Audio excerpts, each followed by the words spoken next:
world turns. Boom! And the world turns. No, this is K Megan Podcast strawberry is letter. live. Strawberry letter. We are live. Man. I want to say it again. We are live. Thank Thank you, everybody, for coming up here. Sorry that we're late. You know, we on look like African American time, but that's okay though. You know what I'm saying? We are here, and the show must go on. So let's get it. So let's go to our illustrious panel, and then after that, I will give a big shout out to my main man, Primal Data, who won the giveaway that we had for the Patreon, and yeah, I had to spend that money, Jack. I had to send them those games, and it felt good. So you know what I'm saying? That's what it's all about. For the support that you guys give to us, definitely will give it back to you. So anyway, let's get to the panel. Welcome back, Bloody Knuckles. What's going on, man? Are you here? I see you got the mute sign. He probably ain't ready. He was not ready. He was not ready. He was not ready. Ladies first. Yes, it's your girl Lala HD. Let's go. Glad to be here today this beautiful evening. This is nothing Let's stupid. go.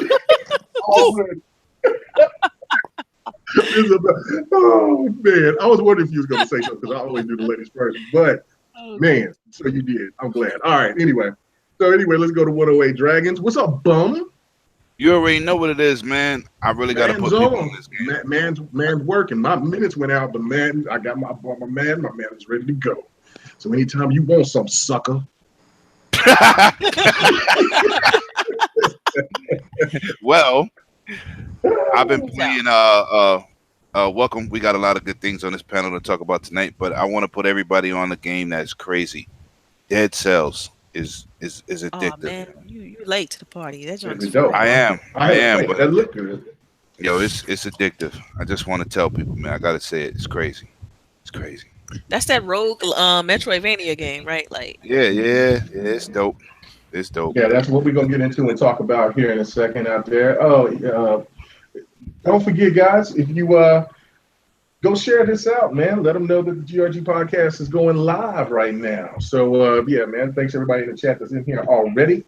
So, anyway, let's go on. Live Wires, what's happening with you? Donald Trump, what's going on? Oh, not much, man. Just playing some games, man. You know, playing some We Happy Few. Then I jump over and play some diabetic gaming with Disney Rush, whatever, just to piss motherfuckers off. Yeah, and I'm play some diabetic. I'm a diabetic game tonight. I'm gonna mix a channel. Come check me out. Hey, what is diabetic gaming? Like that's y'all throw me off with that. What's that? That's this is something Next Gen made up about. He said anything with cartoony graphics is diabetic gaming. Who is Next Gen? Who's Next Gen? I'm just playing. Okay. All right. I gotta pay the bills real quick. Somebody already donated. Oh yes, pay the bills. All right. Hey, Thomas Franks, man, appreciated. He says K Mega and the GRG. What's good, kings and queens? 108. What's good, my Motown brother? What's happening? What's going on? They said I'd be singing in my pocket. They be singing them. He said somebody said I'd be singing on my channel. I need to be down with Motown. Oh, that's him there. That was Thomas Franks. He was over singing. Wow. Yeah, I know. I mean, listen. Let's get to this gaming news. I'm like, that's Hey, I'm a happy gamer, baby. I'm a happy gamer. What can I say? This early 80s new edition extra that got cut. He be doing those runs and everything in the end. Like that. I was part of the 5 heartbeats. It was 6 of us. They didn't want no light-skinned dudes. They said no light-skinned. Okay, anyway. All right, man. Let's get to a triple cup. Chuck, are you up? What's up, bro? Man, what's good with you, man? I'm sitting here getting my little sip on, getting my my vocal cords together. You know I'm gonna be talking shit. I've been getting requests. It's because of you. It's because of you, and it's because of Bound. I blame both of y'all. Y'all kept talking about the mechanics on Madden. And I was sitting mouth watering. I went bought EA access just to get it, and told whoever wanted they can get it. I even had PlayStation people hit me up on the Xbox. You know, with me it's all love. I don't care nothing about all that. I just like to have fun. We gaming. I throw some Need for Speed.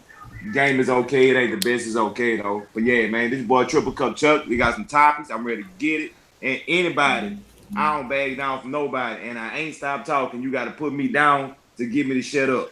Let's go. All right, man. Yeah, Triple Cup is on another level right now. All right, I got you. I still got 5 hours left of my trial. 5 out, boy. You ain't put enough work in. You know what I'm saying? I'm trying to hold on to Yeah. Anyway, then last but not least. Oh no. I was gonna say last but not least, but we're gonna go to you. You got your mic off, Knuckles? Are you ready? Or your mic? Yeah, I'm ready. Okay, man. I hit you up first, man, because you've been gone for a while. I know. And, you know what I'm saying? And Delilah, she was like, I got a little offended too. Like, hold up now. Usually it's ladies first now. Yeah, I know. That's my What beat. happened? I was finishing up something that I was taking care of because I'm working on something for myself. But it's good to be Stop playing back. with your butt. Come on, let's go. Let's get it. Hey. Whoa. oh shit! That's I don't know what to say about that. oh my goodness. Delilah went straight for the jugular on that one. Damn, girl. Damn. Goodness. I'm just in a joking mood, man. It's all good. It's all good. Anyway, well, thank you for stop playing with your butt, and thank you for being on the show. So, last but not least, man, Mr. 100, or as I should say, Mr. Go all over the place. Never stay on topic. What's up, bro? Y'all know where I am. I'm crazy. I ain't got no sense. I need SSI. Oh, Lord. No, I don't. But no, man, this ain't here chilling. I'm gonna play some games tonight. I ain't played nothing. I watched all football yesterday. So I'm gonna be on the interweb tonight. Oh, You that's know, what can't make it watched, no. You was watching the 49ers? Yeah, I watched both. Yeah, I was watching the game. That's why I ain't played nothing last night. Even though I was up to 3:00 in the morning. I even watched the Minnesota game. So, I know. but it ain't got nothing to do with gaming. But yeah, in here, you know, trying to enjoy these topics if I can. If you can, If I can. you will. I mean, you got no choice. Oh shit. Anyway, He's telling let's you go. you will, son. As you will. You got no choice. Well, I got a choice. It's called shut the hell up. See? Oh, okay. K Mega, that sounds like an ejectocito. I know. It almost does sound like that. Ejecto seat cuz. It ain't gonna be the first. It ain't gonna be the last. It ain't gonna be the only. It is too soon. We just started the show. Anyway, so as we hear young Bianca, she over here, she's like, hey, man, you better feed me whatever I need because she sounds like she's upset. Listen to that. Listen to that. Listen to that. Oh, listen to that. Uncle K Mega here. He watch over you. You know how I forget. Anyway, so let's get on to the show, man. Before I do that, let me, like I said, congratulate Primal Data for winning the Patreon for the last couple of months. That's the reason why I had a 3-game giveaway. But man, you know what I'm saying, sent it off, you know what I'm saying, he was happy, man, and that's what it's all about, man. You know what I'm saying, we support the people that support us. And for this month, you know what I'm saying, we have 3 choices.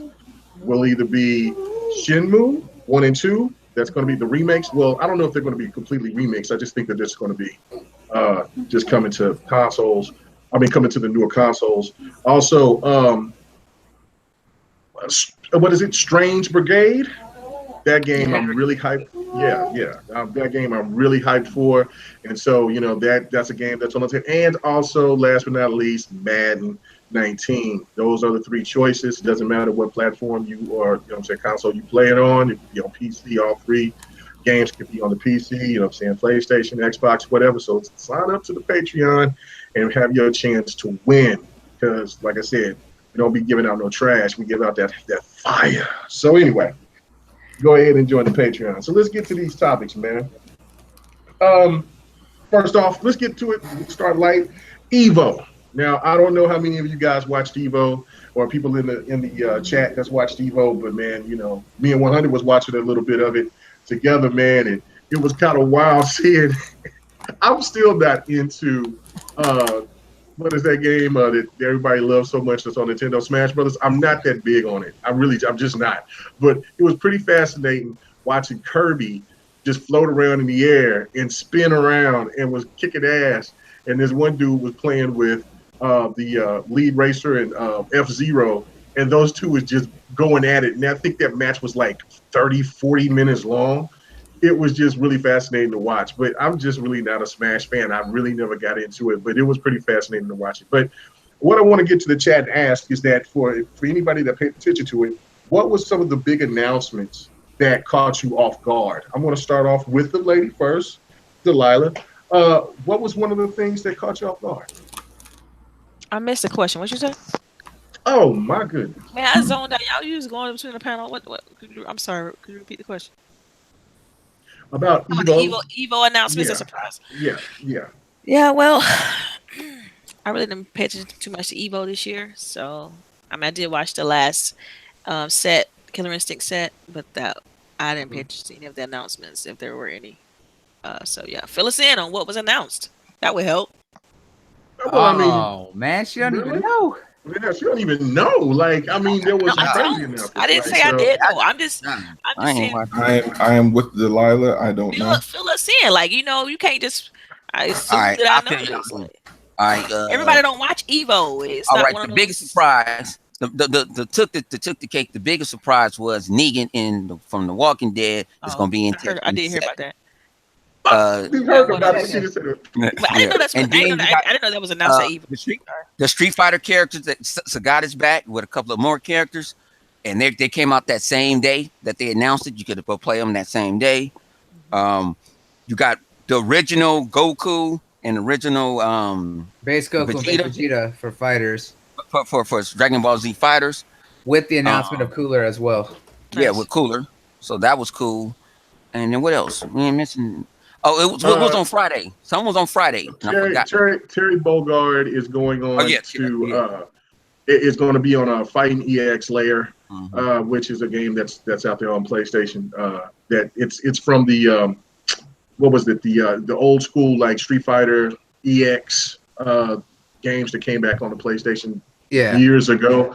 But now the Fighting EX layer has its own game. I think they've had their own games before, but I think they've been like on PlayStation. I mean, like PlayStation in Japan. I don't think they ever got ported over to the United States. But anyway, that game is so having a lot of crossover characters. There was also some new characters that was coming that got added to Blue. What is it?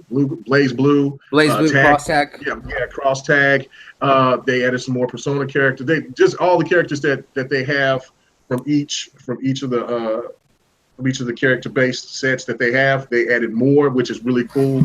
And I just bought that game just last week on the PC, so I'm kind of wild for that. So there was a lot of cool things that came about. It's just that, like, seeing Sagat was really cool. Also, like in Tekken, they finally brought back some of the old school characters. They brought Anna.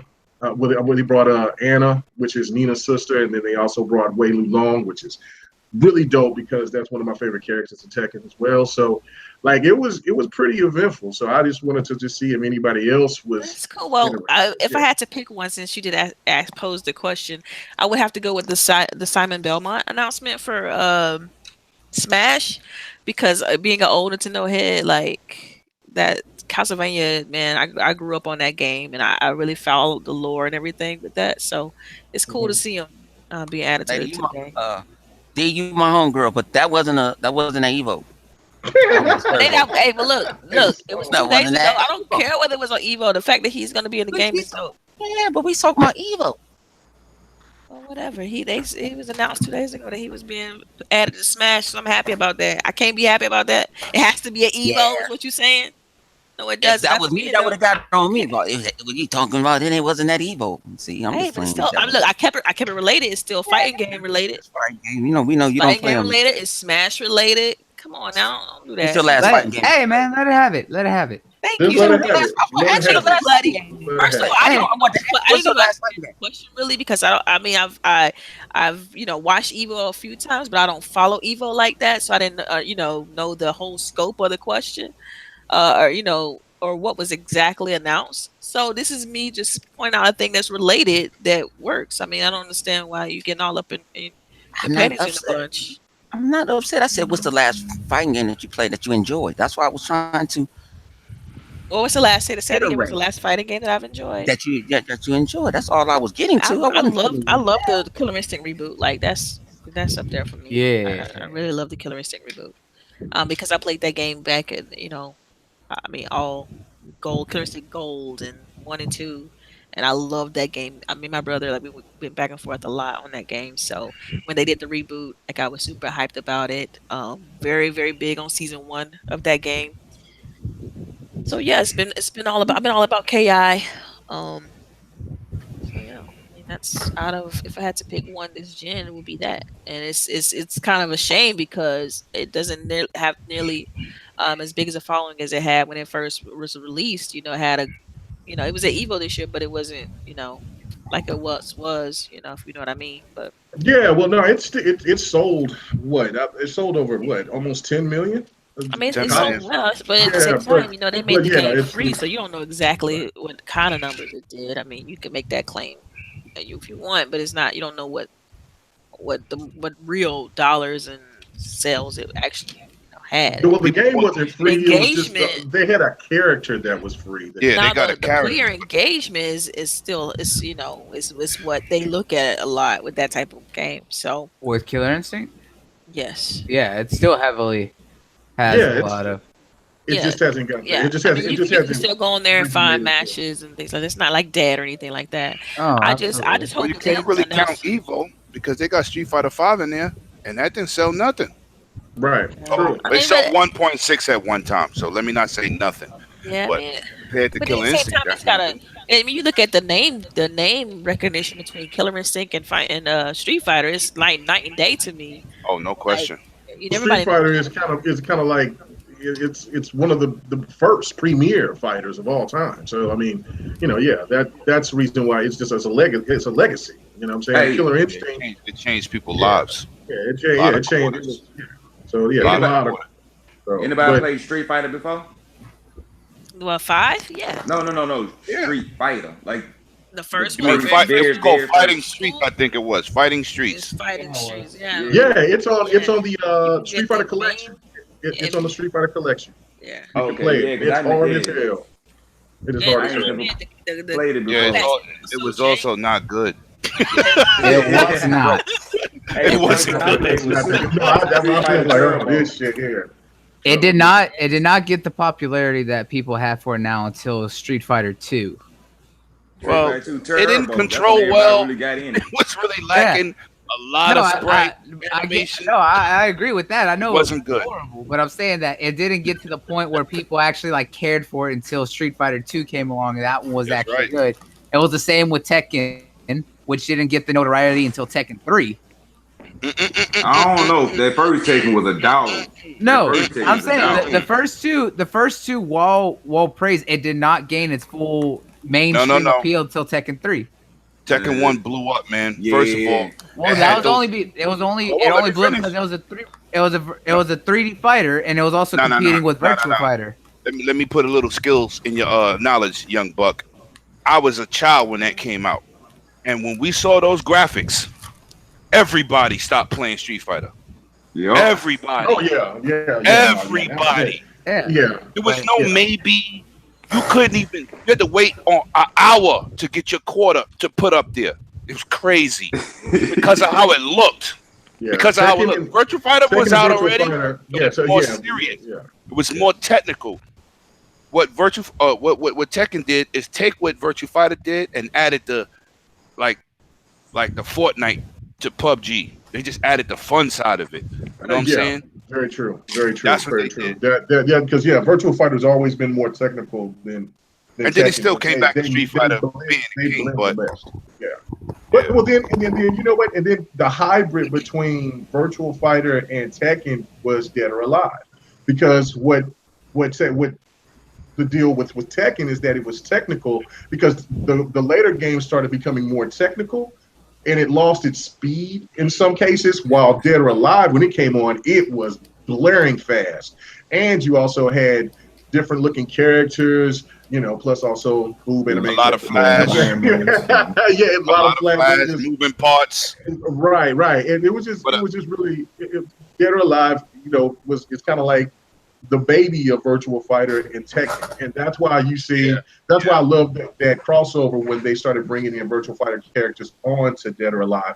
So, and Dead or Alive 6 also, like, that looks amazing. I can't wait to get my hands on that in the beginning of the year. Also, one thing that you forgot to talk about over there was DBZ, their new fighters. That was disappointing to me. Look, I think that having old school Goku and Vegeta is dope, but that's not what you pay for the season pass for. Yeah, they content You is want, you know trash. what I'm saying? Cooler I look, agree. no.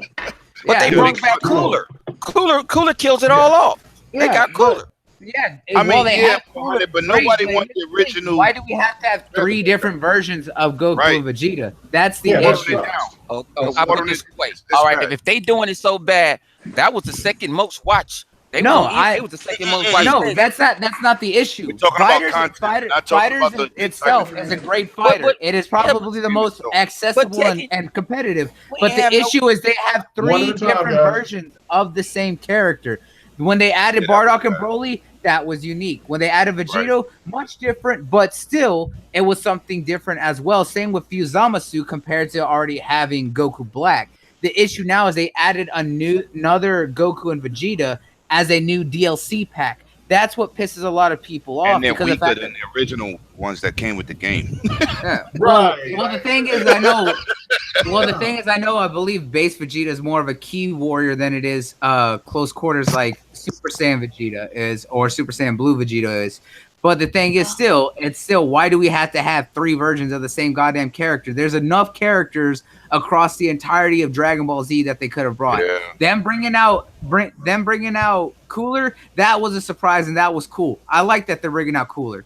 But why couldn't they have brought out some of the other like Universe 6 fighters? We only have Hit. They still have Tabakale or Kefla. Yeah. Yeah, but you ever thought about this though? I said this. I told Mega this. That was Sunday. We was talking about it. Talking about it Sunday because you asked for Cooler and something like that, and they was getting on me about it. Maybe they already. It don't take them that hard to make a base Vegeta and a base Goku, and then that's the water on our mouth. The costume change. Yeah, so they had new powers. I mean, they don't do nothing. Like you can go Kato King times 27 million. Yeah. You can do that with him and stuff like that. Spirit Bomb, stuff like that. Yeah, they have to change up the kit, but the fact is, it's still easy to do because they already have character models for them. Yeah. They don't have to do. So a it might be significant easy to rework. do, and you got Cooler, and then we don't know what else. They didn't say they wouldn't stop going. Yeah, but I mean, there's so many. Like, I mean, look, you can have Deborah. You can bring Deborah. You can bring you know what I'm saying, a different. There's many characters.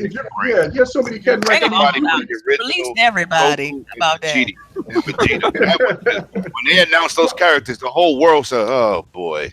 Yeah, like, I I want to Release be everybody. yeah. So what's up? Can we, What's up, Fonzie? Like, But can we anyway, move yeah. on? Exactly. We got like other topics to get to. This is not FGC hour, okay? It's not. Hold on. It's a topic. It's one of I'm those just saying, things. everybody went through, right? No, So, I didn't say anything about it. I mean, but everybody just jumped in. But everybody, okay, they just gotta talk about it. okay. What to All talk right. about? All right. You know what I'm saying? This is for my boy out there, man. He wanted to hear a little bit about Evo. We skipped on it, so I think it was pretty interesting because seeing Negan. That was awesome. We talked about it. It was dope. That's great. And Somebody in the chat. I know that's what it says. God looked dope. He looked hot. Like I'm gonna have to start dusting off. Oh yeah. I bought that season right away.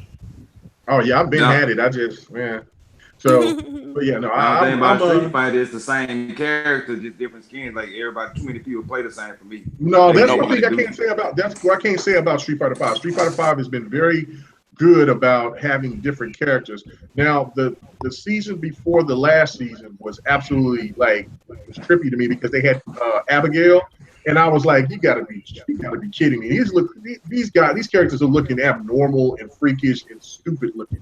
Come on now, give me some fire. Good question for you, real quick, the Abraham Lincoln dude. What's his name? Q. What's his name? Yeah, Q. Yeah, he looks dope.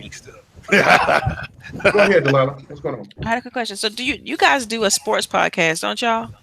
Yeah. Y'all should do an FGC podcast because y'all love talking about fighting games.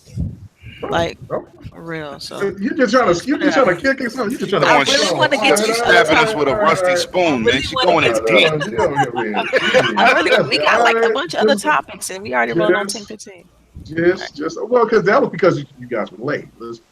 You started it late. I was here. Oh snap! Anyway, so let's go damn. to the second topic. All right, let's get to the second topic. All right, going straight to it.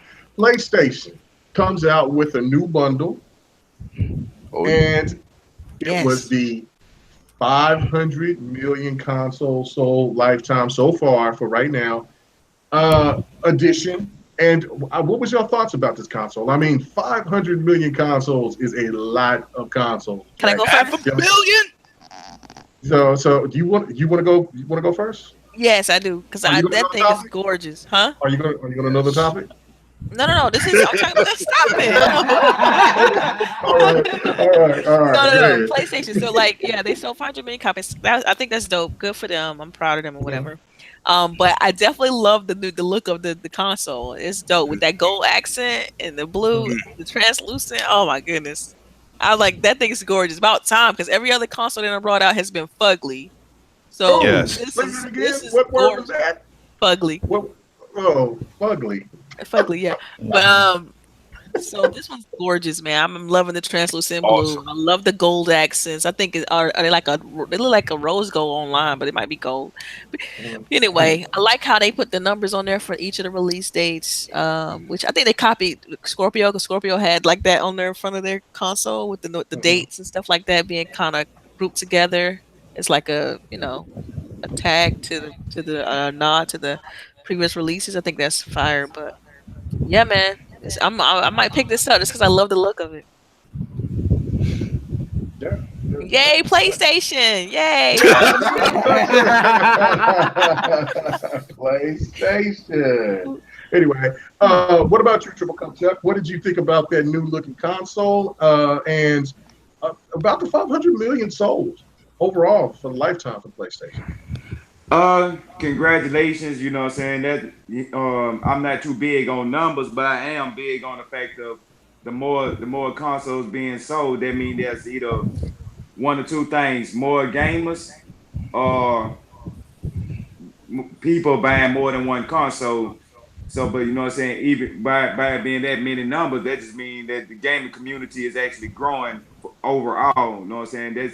That's like all games, you know what I'm saying? So when I see something like that, that's a good gesture to the whole community as a whole. So when the Xbox do numbers like that, that's gonna be a good gesture to the whole gaming community. So people that's the PlayStation, you know what I'm saying, when we hit these numbers, they don't need to hate, we don't need to hit nothing bad. So why they hitting these numbers here, I can't do nothing but, you know what I'm saying, toast to them, you know what I'm saying, give shout outs, because it's actually good, you know what I'm saying. I like seeing stuff like that, seeing things come about, and they gold PlayStation. I'm not too big of a fan of custom consoles besides for my Scorpio, because it has something that's really, you know what I'm saying, under the hood. You know what I'm saying? The way the look of it is, I don't look at my console like talking about it's sitting and it's there. That's regardless. Once it's there, it's there. I don't even want to touch it anymore. Control is the only thing I touch. That's I feel you. All right, go ahead. 100. What did you want to toast it up for the PlayStation? 500 million. Yeah, if you're gonna toast it up for them, I'm gonna toast it. Congratulations. You that one clap. But the only Did he just do that? He didn't say slow clap. He said one clap. All right. yeah. Damn. But for $500, it's something missing in that console. I know we got a terabyte drive. Well, what an Ultra 4K Blu-ray player at? What an Ultra 4K Blu-ray player at? That's your you know it doesn't have one. Stop it. You know it doesn't have That's why I had to go. That's why I had to go to him. Get it out the way. Get it out. Go ahead. This is the anniversary console. What you go give your consumers what they always wanted? An Ultra 4K Blu-ray player. You selling them on the streets already?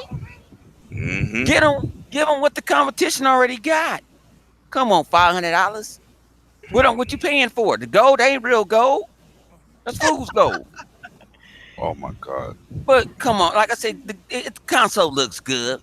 You know what I'm saying? It still look like two pancakes stacked together, but it's all right. I heard that the controller is separate though. That's what I heard. No, it's not. It comes with it, and they're selling it. They're selling it separate for $64.99. No, it's selling it separate. It's coming with I'm the. sorry. It was confusing marketing. Right. It was confusing marketing. They're coming out with the camera, inside the box, the controller, the 2 terabytes for $500. Okay, Yes, you, it you was could. So you miscommunication. can That's my bad. You can give I me was a Ultra confused. Blu-ray player for that, It's that say camera. with That Microsoft camera all ain't the no time. connect. Yo, what I'm gonna do with three? What I'm gonna do with three 4K Blu-ray players? 100. What I'm gonna do with three of them? That's a you problem, not mine. Yeah. Okay, so it's $500. Okay, so that's a little steep, but it's a Pro, and the Pro Does a little bit more.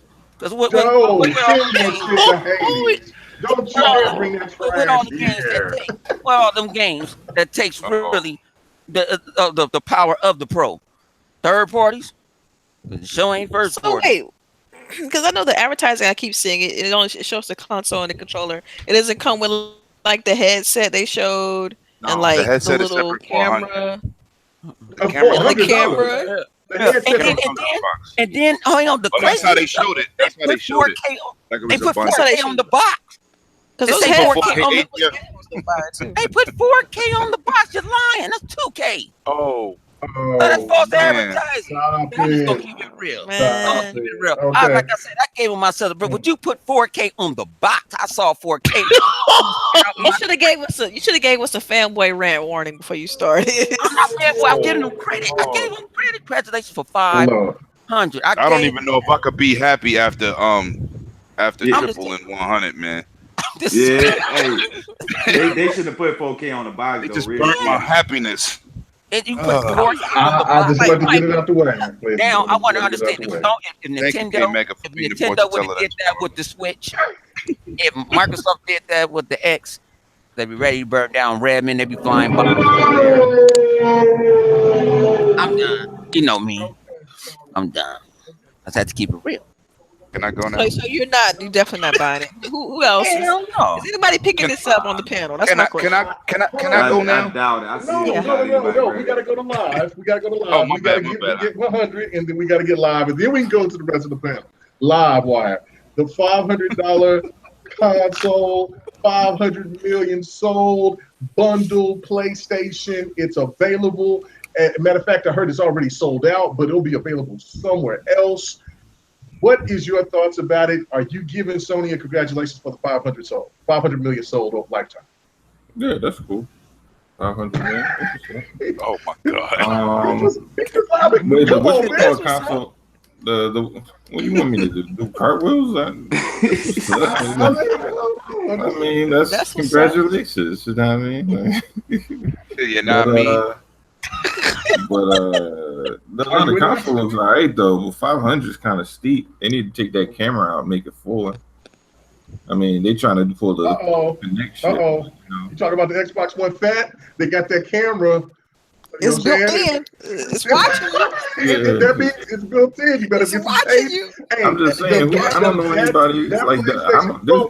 Without that camera. Gotta pay the bills. But why do they? Oh, go ahead. Pay the bills. They pay the bills. All right, what's up, Rain G4? He ain't Rain 84 no more. He's Rain G4. Okay. Once you put all the pieces together, true 4K. Oh, you messy. Why is everyone being so messy tonight? I don't like this is my only issue with the camera. Don't nobody buy the PlayStation camera, so why are they put it? They're trying to get rid of them. Clearly, I mean, come on. So Delilah, what they do was they took that clearance sale, bro, of all those PlayStation cameras and put this clear casing on these. Man, plastic is cheap. They can keep the internals, just replace the plastic. Don't take that long. It's a liquidation sale. They gotta get rid of all that stock. Gotta get it out. All right, fair enough. You know, I figure, you know what? Guess what? Plastic is the cheapest part of the whole component. They can get that swapped out. If people are looking to buy the limited edition PlayStation, you could, sneak in that camera. I guess that makes sense. Okay, all right. Well, you know what I'm saying? I thought it was going to be a little bit more harsh, but you know what? I'm proud of you, Live. You went. Harsh about? I wasn't they sold 500 million consoles. I mean, that's. I don't know. How's that? Like, what's the PlayStation? It's one sell like 100 something. The second one sold 150. 150. So the PlayStation 2 sold like 2 something, right? Yeah, like 250 plus million. Yeah, because PlayStation 3 only sold like 80 something, and then PlayStation 4 is at 80 something. So Yeah, the PS2 was a heavy. I don't know if are they at 80? I know that they're close. No, they at 81 official. 81 official. Okay. Yes. No, because that makes sense job. because PS2 because I think what was it the OG Xbox was at like 20 something, and 27. the Dreamcast was at like 20 something itself, right? So. Hey, Lemon, you forgot the Dreamcast, the GameCube. That's what I meant. They start using the same word. Microsoft been using the word ship. They say 81 ship. No, but it's official today. It's official today. The 81 million in homes. They changed it from ship to in homes. How they know they in homes? Because it ain't 81 million. How they know it in homes and ain't 81 million? Let Sony have Guys, come on. Why can't we be friends? Why can't we be friends? Let them have their shine. Yeah, okay. What away. Go ahead. All right. I'm very excited. I'm very excited because, first of all, that shows you from when we had that market crash that the business is still growing. We're going to continue to get games, and I love to collect beautiful things. And out of all these systems that they brought out, Microsoft has been kicking them in the teeth with their designs of these systems. This system is awesome. And I'm going to spend the extra $100. I already own a Pro because it has a 1 terabyte hard drive. I'm probably going to trade back the camera because I got one already that's mad dusty that I'll take it. VR. But I'm going to say this for the record. It is beautiful. That translucent shell, the controller, I ain't buying a headset. I got too many headsets, but it's beautiful, man. And it's great for the business, man. It's great for the business. As gaming, for the gaming community, it's great. Oh, snap. Kudos going out to you, Sony. Hey, that sounds like 108 is ready for that PlayStation Care package. Go! Word, I'm trying to get a PS. I'm trying to get a Pro myself. I'm a Pro. Everybody's willing to donate money. Hey, it is what it is. It is what it is, man. You gotta give kudos. When hats go off, hats go off. Sign that pony contract, Downplaying. Word, I sign it. I'm gonna sign the pony contract. I'm gonna play all their games, and then I'm gonna tell you what the real deal is. Because after that Nier Automata and people sold me that bullshit up the river, so you need somebody to tell the truth out this month. Yo, no. Hold on. Delilah, let me get him. Got it. Let me tell you something, Livewire. You are blinded. That game is awesome. Nah, has nothing to do with PlayStation. That game is awesome. It's not. I'm telling you, nigga, I'm playing the game. This shit is fucking dope. What you think I'm doing? Watching it? Yo, I love you, son. You my dude. But you crazy. That game is fire. You got a shooter, action, damn near RPG, multiple bosses. It'll play like 15 minutes probably. Yo, you're crazy. You keep dying first boss. Yeah, that's the two different types of gamers right there. That's what that is. But K-Mega, he is killing it though. That game got like 5 different type of genres meshed into one game. No, I understand that part. Look. I understand that part where it switches up. That's the saving grace of that game. To me personally, that's what gives it a edge over Recore because it switches up. But it's over world part. Okay, you know what? Let me tell you this, like Livewire. That game. Listen, the open world part of fucking Nier to me is boring. The shit is boring. The robots, the AI, that shit is trash. The shit they don't even fucking attack you unless you attack them. Yeah, the AI could be better. Yeah, that's what I'm saying. Like the AI in Recore is better. I'm not saying Recore is a better game. I'm saying that there's certain aspects of Recore that are better. One, the color palette is way better. Yes, the polish on Nier is better. The polish on Nier is a lot better than Recore. But Recore's colors just pop. Like that's the only thing I would like. All I'm saying is if Recore is like a 68, 70, fucking Nier to me is like a 75. That's all I'm saying. Why are you even comparing this? That's fair. Oh, hold on. So look, we made quota. We got the done. Quota. What the hell does that mean? We got our Caucasian quota. No. You just call me gluten-free cracker? Is that what you did? No. You said that. Just to be clear, none of us said that. Nobody else said that. Nobody said that but Don. Public service announcements. Anything that you heard in the last 30 seconds do not have nothing to do with the line of HD, 100, and the rest of the panel. That was our boy the Don. Yeah, but hold on. Our panel was pretty white. We got like 4 light-skinned dudes in here. 100, Lemon, K-Mega, Live, and goddamn Triple. That's 5. Yeah, Hold up, what are you talking about? No, Bloody Knuckles said he's not white though. Bloody Knuckles said he's like Indian or something. He's Indian and Mexican. Well, he's a mutt. Like Nah, hey, no, like the future generation, what everybody gonna be. That's what I'm Olive. Okay. You call my man an experiment? Man, I'm saying, I say he a mix of the future. Man, damn! They call me. I don't know Oh, what I my started man, a there. test Sorry. tube baby live. Hold up. I am not light skinned. I am khaki. Just want you to know that. Man, that ain't no color, man. That's a Khaki is a color. You're like the Solomon Grundy of GRG. Be quiet, you 8-foot. I'm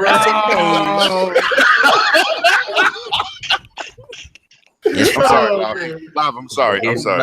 I'm gonna mute myself. right now. Welcome to the show, Don. We appreciate you guys. Yes, hopefully you'll make the show a lot more. I don't know, because what after you said it's just more fucked up. Nah, Don is crazy as shit. they brain is technical. We have ruined Don. And you know what? What the problem is that when we go on the Republican on Sea of Thieves, Don gets more corrupted by Delirium Blade. So you know what I'm saying? He said on the Nah, there's That's what they call it. They call the boat the Republican. Oh Yeah, Lord so, Jesus! and I call us the Bean Green Casserole crew because I'm the only black guy on the boat sometimes. You Until rode on the Republican. Yeah, I did. I was on there a couple of times. Yeah. Don't lie. You and Flip both riding on the Republican. Yeah, I'm done. That's I'm right. done. That's right. Hey, for people that don't know, what is the Republican? What boat is that? Ask Delilah. Delilah was a Republican. First of all, I do not consider myself a Republican. I'm a conservative. There's a difference. No, the boat's called the Republican. Right? Yeah, that's what I'm talking about. Oh, I thought you were talking about politics, man. No. We call the boat the Republican. Yeah, we call the boat the Republican. Yeah. Oh, okay. Yeah. All right. Yeah, we call the boat the Republican, and then like got there's a left side and there's a right side, and I'm on the left side. Yeah, my boat was definitely called the Wanderer because we wandered. I was a wandering drunk. You were the drunk in the sail all the time. This is ridiculous. Can we next topic? Can we do that? Knuckles, go ahead and say what you have to say, Knuckles. Go ahead. Everyone over here being all messy as shit. I'm just being all quiet. Yeah. Because we're not talking about Japanese sushi or something. That's why. Hey. Go ahead, Knuckles. Hey, the Japanese. What you think about the PlayStation bundle? I think I agree with what 108 was saying. Like, this console has to be the absolute most beautiful that Sony has put out. All their other consoles have always been basic bullshit that are just painted a slightly different color and slapped with some other crap. The only one that I found that was actually good looking besides this one was the Monster Hunter PS4 Pro. Yes. Yeah. Y'all all forget about the Metal Gear one. That to me that was hot. The red and gold. The Metal Gear. Was that a PS4? I think that was a PS3. What you said? The Metal Gear console that came out with Metal Gear 5. The Metal Gear. Yeah. If they did one, I never saw that one. Yeah, if they did one for that, I didn't know, but I'm gonna have to look that up. But this one actually does look. I do like the way that the blue is reflected. I like that translucent aspect. I remember old school like accessories that were all that see-through color that showed you all the inside stuff. Like that's cool, but the price for it, not really justified. I was like, sure. Even with the 2 terabyte in the camera, I don't feel like that's enough for it. I don't think that's enough. Can't you open up the PlayStation and put a hard drive? I did. Mine's have a 2 terabyte in it. It cost me $100. Yeah, but that's what I'm saying. That I don't know. This just to me doesn't feel like it's worth it's worth what it's set at. If they sold it like they did all the other ones for 400, just took that camera out, I think it would have been fine. Like this is one that I would actually like to get. Like I would actually like this one since I still don't have a PS4. But congratulations to them for selling the 500 million over 4 generations and 25 years or so of doing this since the 90s. Like that's something astounding, and they deserve all the respect for that. So for them to do something like this, I'm completely all for it. I think this one's better than that Days of Play one that they did, which was the blue with the gold controller buttons on it. This one would have been better for if they did that instead. So I'm all happy for them, and this console actually looks really good compared to anything else that they've done before. So good job, Sony, for this one. All right. Okay. Don, since you popped in here, what is your thoughts about the PlayStation bundled console? You know what I'm saying? The price is $500. What was your thoughts about the look? Would you be considered of wanting to get one eventually? Okay. All right, Don. No, I'm sorry about that, guys. Man, I had a mute. I was eating macaroni and cheese. He was on a Republican. Leave him alone. No, you're talking about the anniversary one, right? Yeah. Yes. Yeah, I'm not interested in buying another PlayStation. I already have one. All right. I mean, I guess people like to collect. People like to collect. There's nothing wrong with that. But I already have a Pro.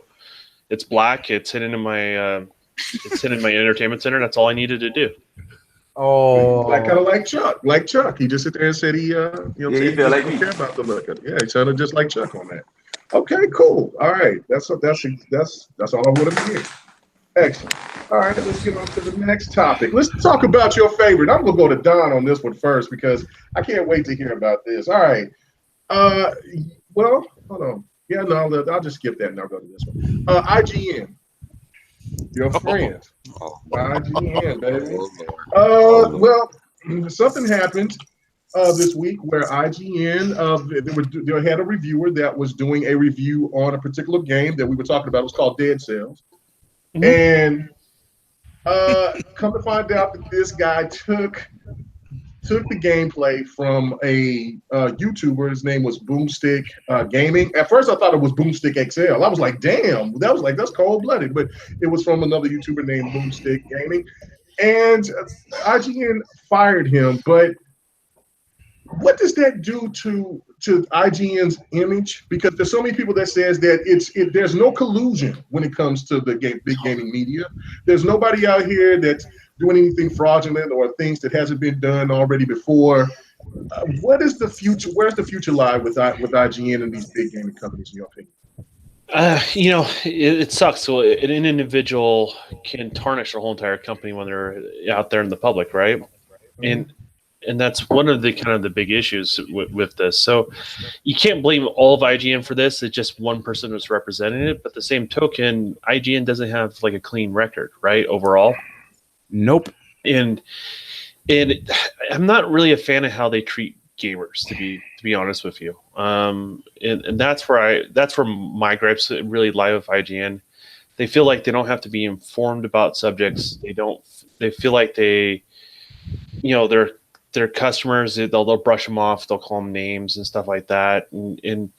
But at the same token, like they make money off of clicks. I just don't. I'm not a fan of that kind of attitude that some of these big gaming media outlets have, and the standard has been so relaxed and it's been going downhill. And I've been very clear. I honestly have always felt like it's been going downhill since last gen, not this gen, the previous gen. And a lot of it's been motivated by clicks and what creates drama and what generates those fights in the bottom of the comment section that gets more people to click on their things, which allows them to ask for more for ad revenue. And, I think they have a culture that's toxic. It's not positive. It doesn't really bring great things to gaming. And this is just one of those things that maybe in the atmosphere, those lines are kind of blurred, I think. And I think this is just kind of the result of that. So I don't know. I mean, IGN has to go back to the basics, go back to doing who, what, when, where, and why, have interesting articles and go forward from there. But I just don't see that happening anytime soon. Yeah, no, I totally agree with you on that. What about you, Delilah? What is your thoughts about this whole situation? I mean, for them stealing, well, for this person that was employed by them stealing gameplay I think it's a shame, and I kind of and feel review and it's almost it's horrible. I mean, and this guy's gonna have a hard time getting a job now because if you're a writer, how you gonna get another job if you plagiarized and especially in the game media? They're gonna be like, aren't you the guy that plagiarized on such and such? And so it's gonna be difficult for this guy to get another job in the same space unless he just do his own website or something like that.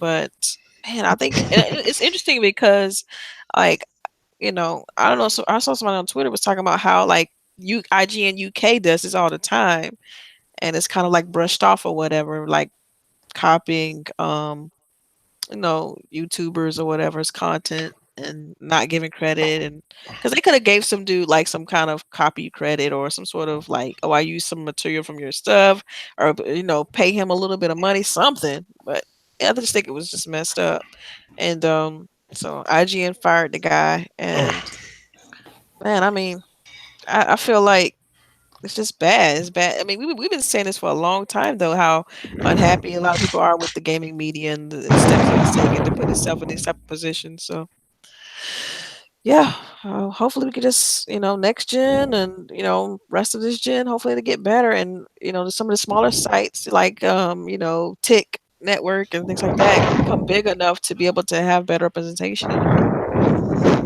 Yeah, hey, live. You blowing into the mic, bro. Like you just put your nostrils all into the mic. Oh, my bad. He's an official. That's Solomon Grundy. You can hear me on this? That's Solomon Grundy. You hear me on that? Yeah. Oh, okay. I didn't know. I got these other headsets on. My fault. We'll cut them bitches off. Anyway. But the near automata edition. I mean, I hope you heard what I was trying to alluding to, and then that, but I don't know. So yeah. Yeah, no, I totally agree with that. Like, I mean, it's sad, but I mean, do you have any thoughts about really the future of where big gaming? Well, I don't think we can hope for is that some of these smaller YouTubers and stuff, make it big enough to be able to compete with the IGNs and the game spots and stuff like that, because it's pathetic out here. You know what I mean? It really is. I mean, I feel like these publishers don't get a fair shake. People are, I don't know, man. It's so much, because I used to be media. I feel like I've been there, done that, and I haven't noticed a few things back then, like what was going on. And so I just hope that a lot of these smaller sites, like I mentioned, Tick and like G4G and things like that, just kind of become bigger and have a better representation, because I mean, like Red Infamy, I know she does a lot of things too. Like I want to see them get bigger so that there's some hope for current news outlets and I mean for the future of gaming media, because right now I feel like it's a problem, and I feel like gamers are underrepresented in what they actually want. And so if we're not representing on what we actually want, then we're not going to get the games that we actually want to play. I agree. What about you, Knuckles? What do you think about this? Honestly, two things. One, the dude could have been under pressure and trying to make a good first impression, but fuck the dude. Seriously, because he showed no remorse for what he did or what he said.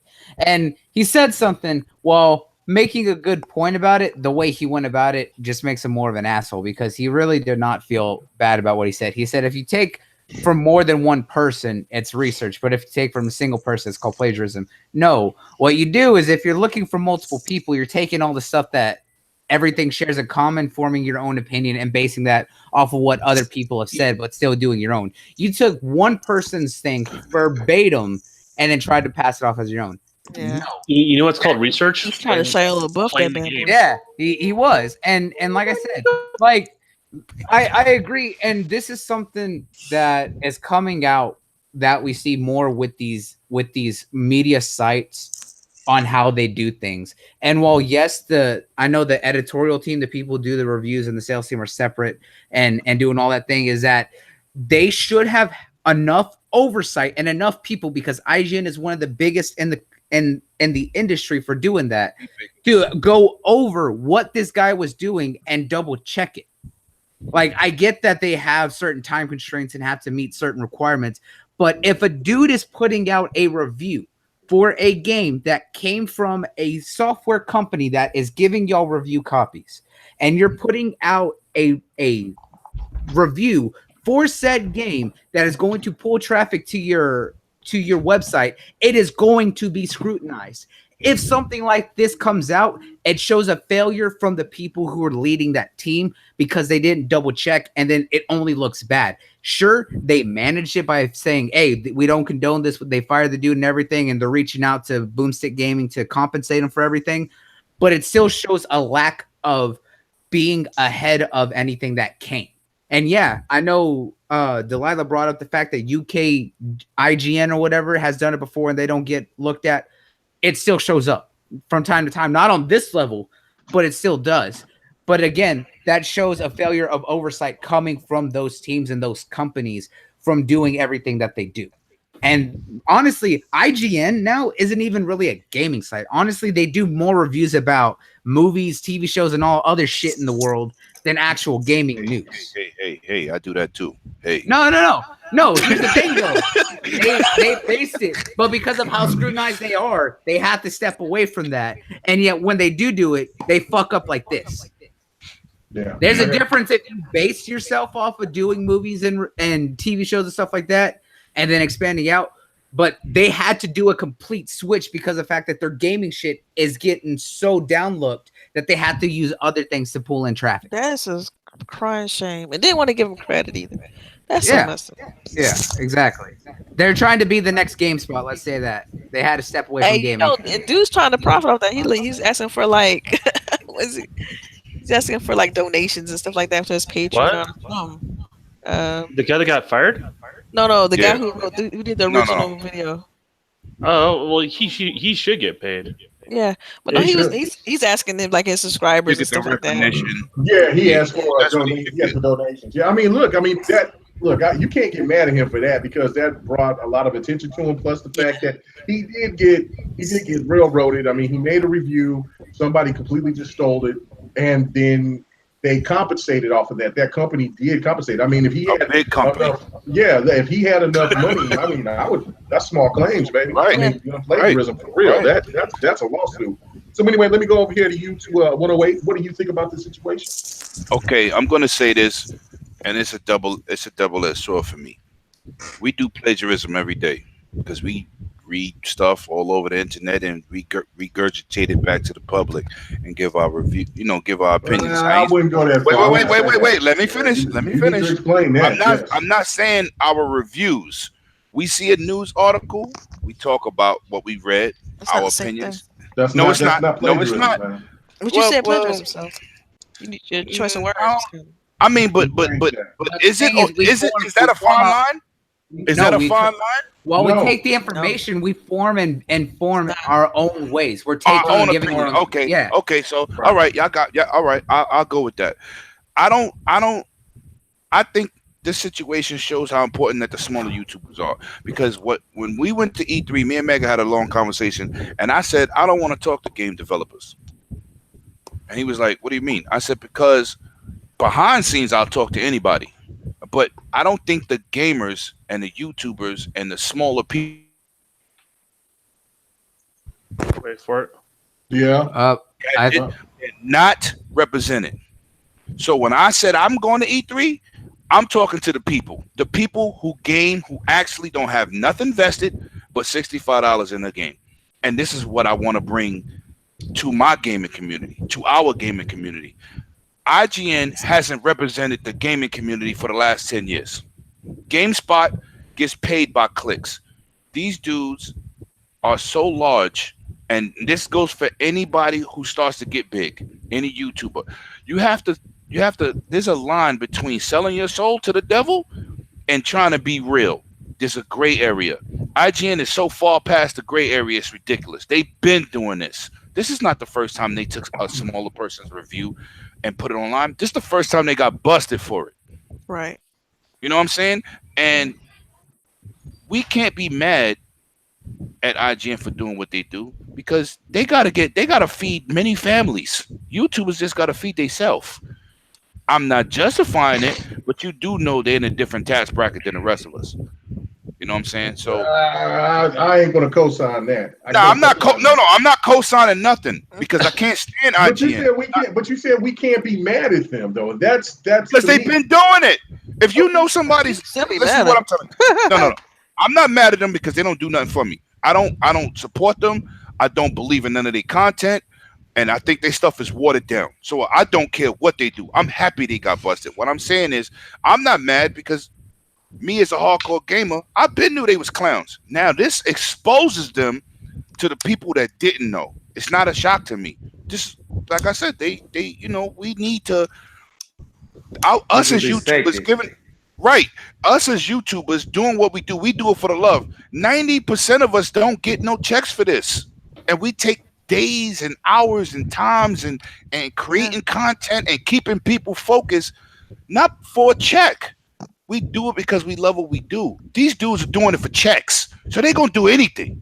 We don't have to do anything. We just gotta be ourselves. Like the guy was calling to a headline, or no, it's true. But I'm telling you why they selling their soul to the devil because they doing it for money. We not doing it for money. We doing it for love. I know that, but still, there's a thing called integrity, and once they don't have that. Well, that's the thing, though. Look, if you want to be a big media conglomerate. Like this goes for everything. This goes to Fox News, MSNBC, CNN, IGN, GameSpot, anything that's a big money corporation in whatever field that there are. If it's in business, gaming, if it's in hunting, whatever, doesn't matter. Right. If you start losing your integrity by just trying to influence to get money, then you've lost already, and you've lost all credibility. And well, that's the thing to me. That's why I was asking about the future of these big gaming sites. I think the smaller YouTubers going to take over. Well, I mean, it's already happening. That's the reason why they go this way. But to me, I just wanted to get y'all's thoughts on it. The bubble is popping. That's the thing. It got bloated, right? Because they're the only ones who are able to get on the internet and for the longest time. So they got a head start on everything, right? Now anyone can have an opinion, agree with it or not, can get online and give their views and gain their audience. Right. I mean, K-Man, you deal with this all the time. I mean, I see Silver Bus Gamer saying something about you, and I don't even know who he is or what he's talking about. But you deal with hate all the time, but you also gain an audience of people that have respect for you and understand where you're coming from, right? And that chips away every single time. There's way more of people like K-Mega and the rest of the people on this panel than there is IGN, right? And then that's just erode away at them. And the most successful people will float to the top and will do really, really well. As far as that goes, you just have to be legitimate in regards to that, right. and articulate where you're coming from, right? Like if you're saying one thing versus another, like explain why you have this view. It may not, it's just a view, right? But explain where you're at least coming from, so people can have a respect from where you're coming from and all that sort of stuff. So, I mean, that's what's eroding away at them. They're just trying to be entertaining to get the clicks, but no one's taking them seriously anymore. And but every day. But Don, they really can't. They expose themselves for a year. What's this dude named? Bobby Ua? I don't know. What's his name? It's Bob, the black kid, man. Bobby Ua, whatever. He reviewed Madden 2 years ago and said in the article, I don't play Madden, but they told me I got to do it, so I'm going to review it. And he gave it horrible reviews. So, but I don't really play. The question is, why would you go to a site? Well, and this goes with any site. Why would you go to a site when a reviewer doesn't even like the genre? Right, like this, but they're doing things because everybody got a job. Well, I mean, Giant Bomb took a hit when they did some weird review with Quantum Break. No, it wasn't. It was Quantum Break, but it was also compounded with Gears, right? They put somebody that doesn't like GameSpot too. GameSpot did too much bud. Yeah, so like the question is, why would you go there to review or look at their opinion of any? It's because they're the biggest site, and usually they have the And I'm gonna go do a little bit of homework. Yeah, but I got on YouTube it's gonna pull up though. That's why. That's the first I place got you pull into it up. with the That's gonna guy from pop up. GameSpot. He reviewed Gears 4 and gave it like a 6.5 or a 7, and I was like, compared to what? And I went into the comments, and he was like, "Oh, I just gave it the review because we need people to go onto the page and click onto what we're doing." I was like, "What?" That's before I had a YouTube channel. I said, "I'm done. I got to start my own channel because these." Well, I mean, like for example, I don't play sports games. So why would you pay attention to my review? Right. Of it. Like I don't have any dog in the fight, and I'm maybe you don't like people don't want to see their review, but they got the reach. They're able to reach you. I'm happy because when you search for that review and IGN is the first thing that come up, then that's what people are going to click. But what happens is, say they click on it, right? Because it is based on Google, and they're a very popular site that pop ups, right? But when you start having reviews that don't line up with your views or your opinions, I don't watch them. So exactly. I haven't looked at IGN for years. Right? But I know other people do. But even the people that are more casual, I'm noticing they're looking for other people. They're coming to me and say YouTube. Yeah, they're looking. They come to me like people I know in real life. They're like, yeah, I like these type of games. Whose opinion can I get?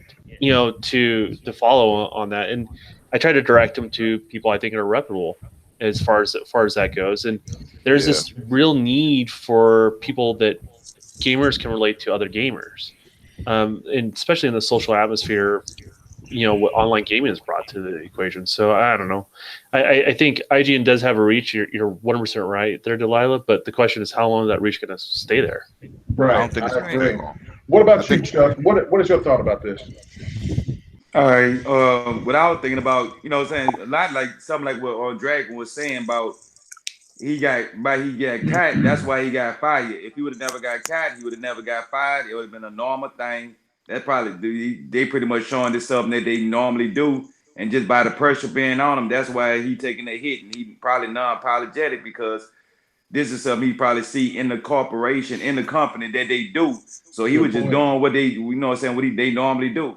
So by him doing that, the media caught him. Everybody caught him, and now he got to get thrown under the bus. So I'm not mad at him for doing something that he's seeing that in this corporation that they're doing. So that's why I don't really care for him, and that's just a good thing for, let's say, like I said, like the passionate YouTubers that do this for the love more than the people that's doing this for the money. Because if you're doing this for the money and you don't love it, you, like you say, reviewing games that you don't need to be reviewing. Other people that they taking games that should be a certain genre, like third person shooters, and you like RPGs. It just they ain't doing it right. They killing game, and then like we were saying in the whole thing, when you go into Google search, casuals, they don't got no patience, they ain't got no time, and they really don't give a damn. They just say, this game here, such and such, it got so many such and such views. It's the first one out here. Let me click and see what they say. And they look professional, so they gonna believe what they say. And that's how that operates. So it's good that they being exposed, because this might be their wake up call to clean up some of this stuff here, or they need to change their focus. They need to change their whole focus. Yeah, I totally agree with that. That was a great point. Chuck. What about you, 100? What is your stance on this? Burn down IGN. Damn. I've been feeling like that for years, but no, this is the craziest point. During that day, it was crazy. I actually listened to it because I keep IGN because IGN, you kind of sometime on my list. Maybe the first one's coming with the little movie trailers. And so I'm like, okay, you got the movie trailers. Let me click it on. Even though I know other sites has them, but they usually have them first sometime exclusive. So I decided, okay, I want to know about this super drift. What it's called again? Dead Cells. Dead Cells. Dead Cells, yeah. Because I buy a lot of indies. I just bought this thing called Almonds, and they got my brain messed up now. But it's just crazy. I was like, okay, I listened to him, but I was like, this ain't nobody I never heard from IGN before. Somebody said he was playing it on. The only reason I didn't listen, shout out to Rand. I ain't listen out to Rand because Rand shit was like 20 minutes. I ain't had that much time to listen to a 20-minute review. So I'm like, his was like 5 minutes. So I was like, okay, permadeath, this and that. You got to the point. Later on that night, I'm on Xbox, and YouTube sent me a video like, "Hey, this is recommended," and it was a dude named RGT. I can't think of his numbers, and I guess Boomstick made a video like he copied my shit, but as me, it's wrong. It's wrong. You can't sugarcoat it. But as YouTubers, we get our shit copied all the time. I ain't saw people with my same goddamn title saying it's damn near word for what I said. But I guess that's just me as a YouTuber. I expect that. But I have to agree with a lot of people on the panel. The upper class, you know what? That's journalism. We're not doing journalism. We're doing opinion work. Yeah. We stating our opinion. I don't have nobody sitting there going over. When you a journalist, I thought it was some type of respect to being a journalist. Yeah. Some type of ethic. Or some checks and balances, like making sure that they didn't copyright anything and that kind of deal. They let the man publish it and everything. Ain't no editors looking over our work. Right, so when I saw him, that's what I'm understanding. Like, what the editor? And he did it. I think he figured he can get away with it because I don't know if Boom did exactly it. What I don't know. I don't think Boomstick did it on the Switch, but I guess he figured like if I do it on the Switch, because usually they do it on PlayStation. They do it on anything. It's on Steam, PS4, Xbox, and Switch. But I'm all four platforms. He can get away with it because he's doing it on Switch, and Boomstick did it on PS4, on Xbox, or on PC. Right. But he uses homeboy content. I ain't gonna say the channel, but we all know what it is. Right. Yeah. So like I'm like, okay, maybe he figured he got it. But think about it, he was new to IGN. So my thing is, don't you supposed to watch over people? Now I think it's a kind of. No, he ain't new to IGN. He ain't new. Thought he was new. Now he been there. Oh wow. How long? Yeah, he got some time. He's not a known personality. Okay, now I know IGN has done this too. 1,000 times. Now I have known IGN has done this too. They had somebody say, they had someone else write the review, and you had Destin and Gary go over, just write it, because they have a better. But it says this review is from this person underneath. It's not, and they don't say Dustin played the game. He's just reading over because he has the better. And I have no problems with that. But when you got called, I put it this way, I wouldn't have fired him. They have I would have fired him. I would have teased him. No, I would have teased him. The company, he's not never getting a job again. This way is. But to be clear, there's been normal. This is more than once. So this is the straw that broke the camel's back. Yeah, as far as I understand, he's been caught about this before. Oh, wow. But he doesn't have to. But why would you? Okay, he's a journalist because he got a degree. He's being lazy. That's why. So why you don't get him to write it? Just put the work. You get him to write it. Why you put him on prime time? You know he ain't ready for prime time. Yeah, you put him on there. And it's just like any other job. You got your job to do, and if you screw up, you get talked to, and if you screw up enough, you got to go. Yeah, this is not the first. Yeah, I'm looking it up now. It's definitely not his first time doing it. It's not his first time. Exactly. And that's what's the bad thing about it. Because if you know anything about writing, he should have been reprimanded a long time ago. And if you know anything about writing and anything in regards to like media, this is definitely against the rules. You never plagiarize. No. Right. Yeah. As soon as his name got attached to IGN, he had to do something. He actually did this. But actually, he could have did this, and I saw other YouTubers do this. I do this from time to time. Give somebody some type of shout, like, hey, I did this review, but I watched. Give them credit. You gave credit. This wouldn't be nothing. I do this with all the time. I'm like, if I make a video like, hey, I saw a certain person. If you don't, you can actually throw low key. But 100. But that's the problem, though. People will not do that because what that does is that if you start giving props to other people that made the content, other people will start watching them, and they'll take away their views. But it ain't. That's the cutthroat side of the. I got a perfect example. I know it got something to do with sports. Look what's going on now. You got different. I remember no one will give credit to anybody if they broke a story, right? You see the NFL Network. They said that person from ESPN did it. That's journalism, right? Mm-hmm. They'll say somebody from Fox did it. You got Woj breaking stories. But that's okay. But see, this is the difference between that and this: is that there's people that are that have other writers or people that's in the industry that looks at that stuff. So if somebody brought up a story and then worded it the way that other person from ESPN or wherever else brought it up, they're going to get lit up for plagiarism. It's different here is because smaller YouTubers that there's a lot of them that's really talented, that has a lot. There's some people that should be well over 20, 30, 40,000 subs.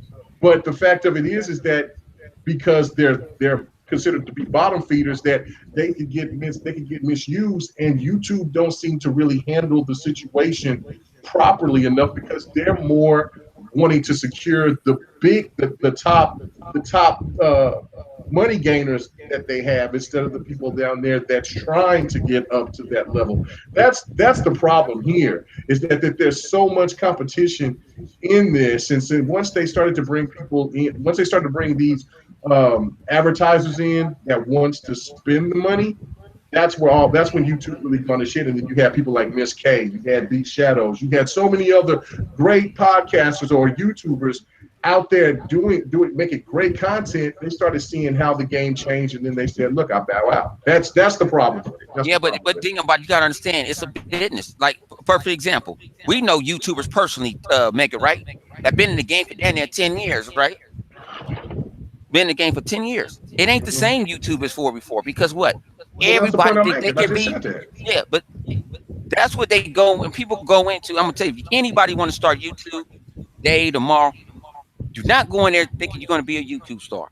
Go in there, find your niche, and just continue doing it, because it's other mediums where you can get paid at. Somebody might see your style or something, and maybe one of the big boys want to pick you up. Facts. You never know. Because matter of fact, I heard old boy started off as a YouTuber. Going left on me. No, I said old boy was a YouTuber. But let's just stay on top. We're done with the topic. I'm watching my Raiders.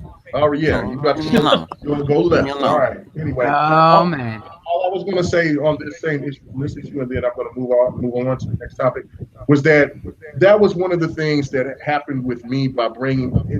I brought up that Persona video. I made that Persona video last year sometime, and it got all this uproar because people thought that I was downplaying Persona because I said that the game, you know what I'm saying, you can't label all these games a 10, because they have a lot of buzz. And people forgot in that video the point that I made that I addressed in the very beginning of that video by talking about the reviewers and how they were talking about, like what Lemon was talking about. Well, this person didn't even like JRPGs. They didn't even like Final Fantasy, but he had to review it. And so he gave it a 6 because he wanted to stay mainstream. He didn't want to give it a bad score, even though he kind of wanted to, because he didn't like that genre of game. And the point that I was trying to make on that was that, look, you have to pay attention to the people that are reviewing these games, because they're forced to do it. And if they don't like it, they're going to give you some bullshit score if they're talking to somebody else, about, hey, what do you think the score that I should give on this or whatever? I'm not really into this game. I don't want to offend people. I don't want to get hate mail, blah, blah, blah, blah, blah. And then you get this overblown score, like a 10 for a certain game that you're not really thoroughly in. All you had to do is go back and check that video and how those people were talking about it. And it was really, really like, this is to me, the end of these big channels, because they're too busy worrying about the clicks. But anyway, I'm going to go on to the next topic, man. So let's talk about some Xbox news, man, because there's a lot of good news. I'll first start off talking about. Yeah, there's a lot of good news. It is, because we still talking about the same. Oh, never mind. The rusty spoon is back in effect. Yes. Messy. Going for the jugular. All right, let's go to it. I'll just go do a little tidbit, man. Give a big congratulations to Cuphead for selling 3 million copies. Damn right. That was a hit. That was a hit for Microsoft, and that DLC drop. Yeah, and then there's going to be some DLC coming. So yeah, that was very good news to hear. But let's talk about about Obsidian. Now, there's been this paper release coming, and this also has been brought up by what Delilah was bringing up by Tick Podcast. Man, shout out to them. They've been coming out with some heat for the last for the last couple of all this week actually on gaming news, man, and they have been on it, like first on it too. There was been this, what'd you say? Gotta say that right. They've been on gaming news. Okay, Motown, just the Motown. Anyway, that's your new nickname, Mr. Motown. All right. Anyway, so it's not been confirmed by anybody, but it has not been denied. And usually, when a company is hearing, they hear the rumors, they usually jump out and they say, "Nah, that's not true. That's the first that we've heard of it. That's no, that's not coming." But it also, you got to go back to where we heard about the rumors about Xbox maybe want to try to acquire EA and Sega or EA didn't really say anything until I think there was something that maybe EA popped off and said like, no, that's not happening. Still haven't heard anything about Sega, but Xbox has been very aggressive. We already know that there's going to be some more studios that's going to be acquired, and a lot of people has been saying Obsidian would be a great addition. And Obsidian said that, hey, look, we want to get bought out. I think it's our time. We don't. Hey, we'll sell out to the highest bidder.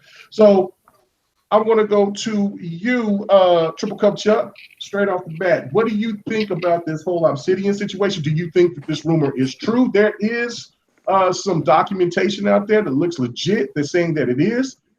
But if it is going to happen, do you think this is a big grab for them? I mean, yeah, it would be a big grab. You got to think about it. Right now, Game Pass, just what I'm saying, they really trying to nurture that child. They want that to be they want that to be a full force juggernaut, because that is the future. So they trying to get all these companies and stuff like that. And I always, like how you said, we peep game, we see the in between the lines, we see the legit stuff.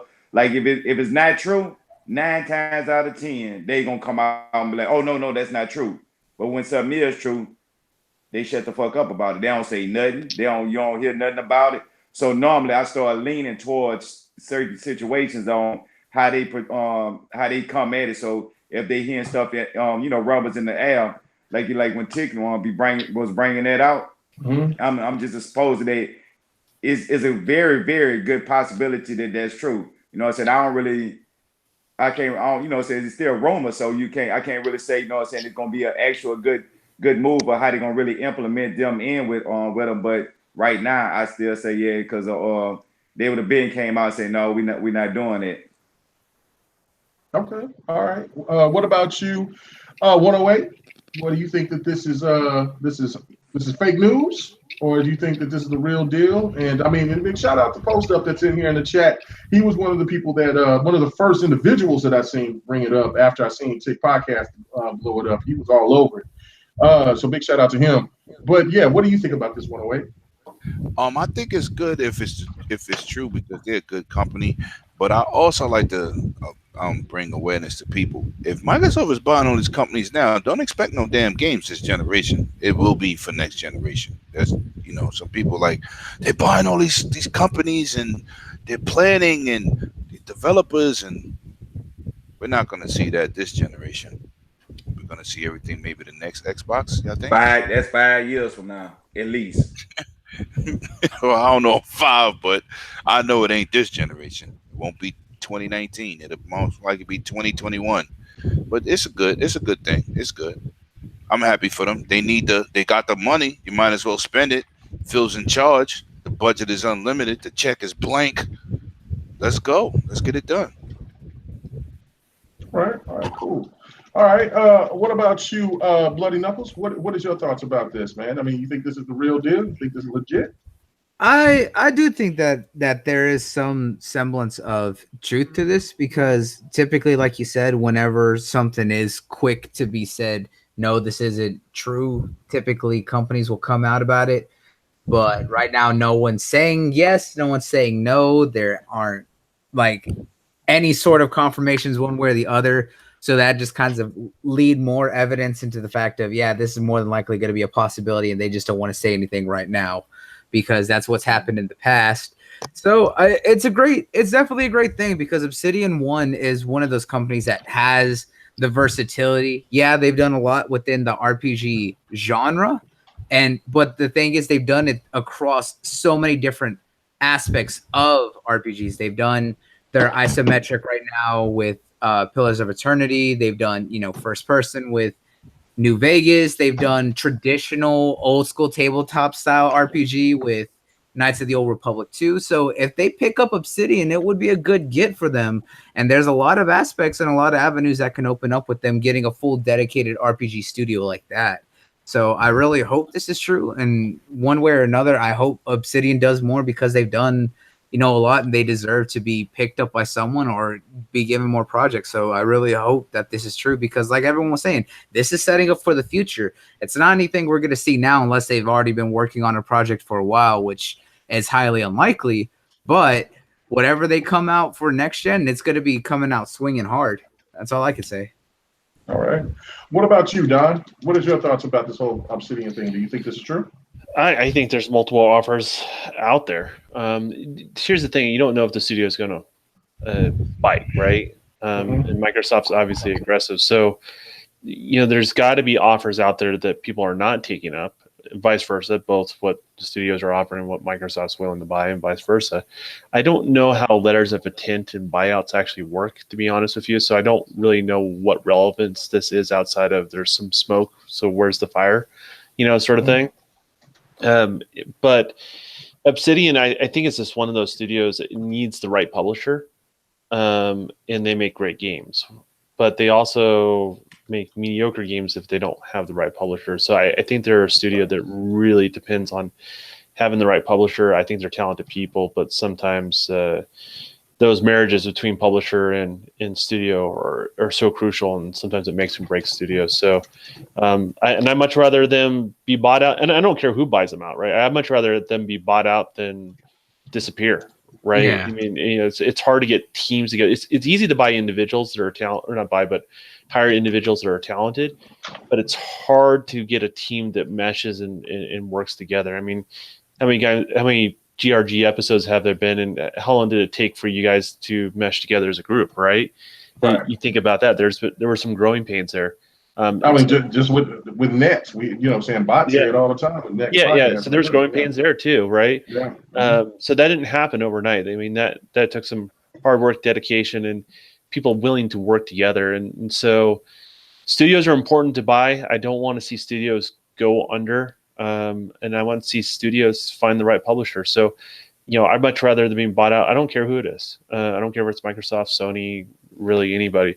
I just want to make sure they stick around, because they make good content if they have the right backing. So, right. Okay. All right. Good point. All right. What about you? That's spoken from a developer. Right. Yeah. True. Real talk. What about you, Live? Where's your thoughts on this? Do you think that Xbox is going to acquire them, Obsidian? Oh, now we can't even hear you now. You sound low. What? Can you hear me? Oh shit, my mic pulled up. See? He doesn't even know where the microphone goes. No, he don't. Did it? Yeah, you sound super low. Man, he can't wear his belt buckle. You just messed up. Yeah, I should have had my dolphin ready. I just didn't have it. I was in a hurry. All right. Anyway. Dolphin, nigga. Oh man. Okay, Delilah. What do you think? Wow, I just think it's interesting that Microsoft hasn't came out and flat out denied this. I mean, two things they haven't denied. They haven't denied Playground's Fable, and they haven't denied this flat out. And like you said, normally they have their canned response that we do not speculate or comment on rumors and speculation. They have that canned response that they always come out with. And as far as a letter of intent is concerned, usually what a letter of intent is, it's like both parties have already agreed to terms, and then but still both parties has to sign. We going to GRG uncut. You know what I'm saying? Too much intelligence. Come on now, stop it. And according to the recent era post that Obsidian has already signed, they just waiting on Microsoft's full. So how's that work? So they both send a letter of intent to one another on the agreement and then sign it? Is that what's going on? Right. Both have to have the terms are stated in the intent. Like, so can one side turn down the offer? That's right. Microsoft can say like, nope, we don't want to do that. And kind of like buying a house, right? Like someone can decide to buy it. Almost exactly like buying a house, to be honest. Oh, really? You both have to come to an agreement and before sounds like almost like an auction. No, it's definitely. But no, I don't think options. It's more like if somebody wanted to sweeten the deal. Once it's right. Like say for instance, this Obsidian's like, okay, this is enough money. But Microsoft is saying, well, we don't like the delivery times for the games that you're going to be making. Like they can go back and make the adjustments in the intent letter that says we're not going to acquire you unless we agree to X, Y, and Z. And so kind of like a contract, essentially. I mean, in the letter intent basically tells shareholders that assets are going to be allocated towards this purchase. That's basically what they're for. And usually that money isn't pulled out to us until a certain quarter. That's how that works. And that's why they have those letters of intent in the first place. So they just kind of put everybody on notice that, look, this is about to happen, but we still got to have other legalities to be, taken care of in order for it to be finalized. So, all right. Real nice. I love having an educated woman on the podcast. Keep all the rest of us looking like dummies. Facts. That's just because you quit school in the 7th grade. Damn. Oh no. Anyway. Man, what do we got his GED? Leave him alone. Oh shit! See? Oh, cold-blooded. We got the Donald Trump in the building. Oh shit! Hey, a GED is nothing to be ashamed of, man. Nope. Nothing to be ashamed of. Yeah. So no, but yeah, that's really informative, and that's awesome to hear. And again, since that's probably one of the reasons why we haven't heard it confirmed, anything confirmed yet, because now also one thing I want to point out too. Microsoft has 2 events they're getting ready to do. They're getting ready to do PAX. They already announced they're going to be at PAX West and have a couple panels there. And they're also going to be doing Gamescom, not like a full blown press conference and stuff like that. So we could possibly hear something about that at PAX. The other rumor won't die either about doing some sort of like fan fest as well outside of. I'm hearing rumblings. They're doing a fan fest for Gamescom. They're already doing one for Gamescom. No, it's something different, almost like PSX. It keeps coming up. Like I'm not saying it's confirmed, just so everyone knows, right? Mm-hmm. But it keeps coming up from different sources that I know don't talk to one another. So that's I had my doubts about it until up about this week, to be honest with you. Now I'm starting to think it's actually a real thing. Well, I mean, we've been hearing the rumors about them having their own show for umpteen months now. So, I mean, it just seems like this is where, and then they keep on hitting. I mean, if it's not Mikey Barra, it's Aaron Greenberg. Even Phil has even come and said some things. There's people that keep on giving in more hints of like, here, there's more coming. We're not done yet. Get ready. And it's a weird thing though, like you're there at E3, it's almost like they feed off the energy of the fans, right?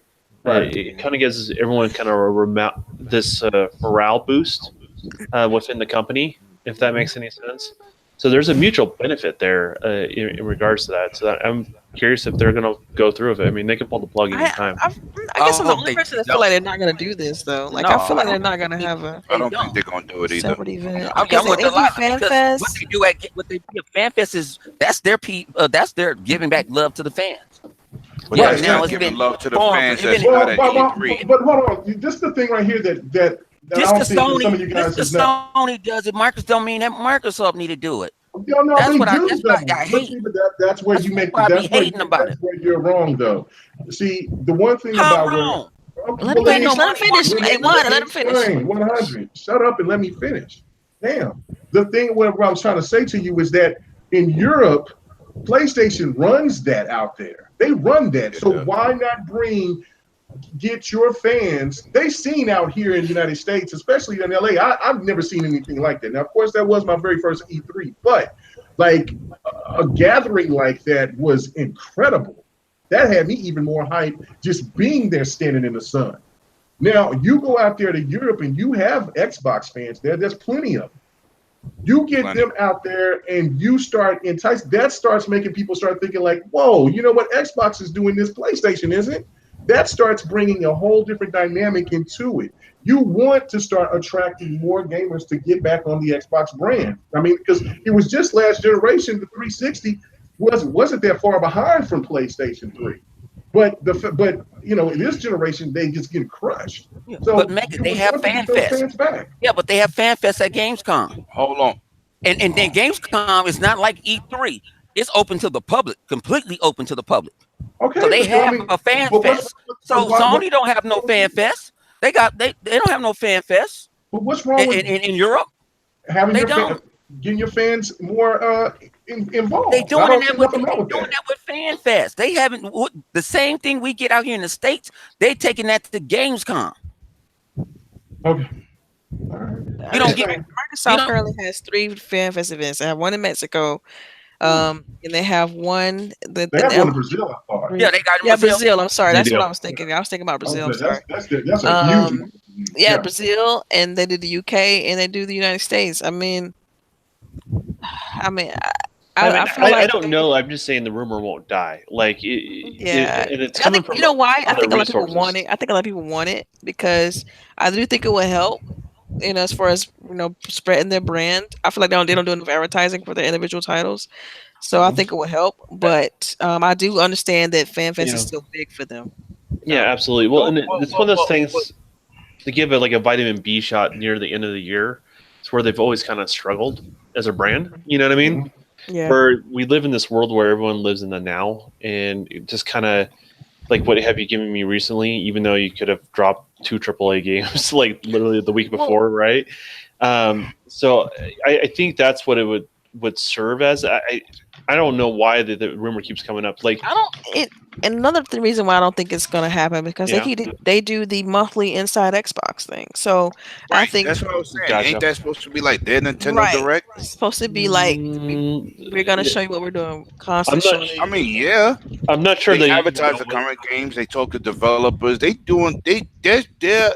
Inside Xbox is bigger than anything else out there. I don't know if they're sure what they want to do with that, to be honest with you. They're a little over the place.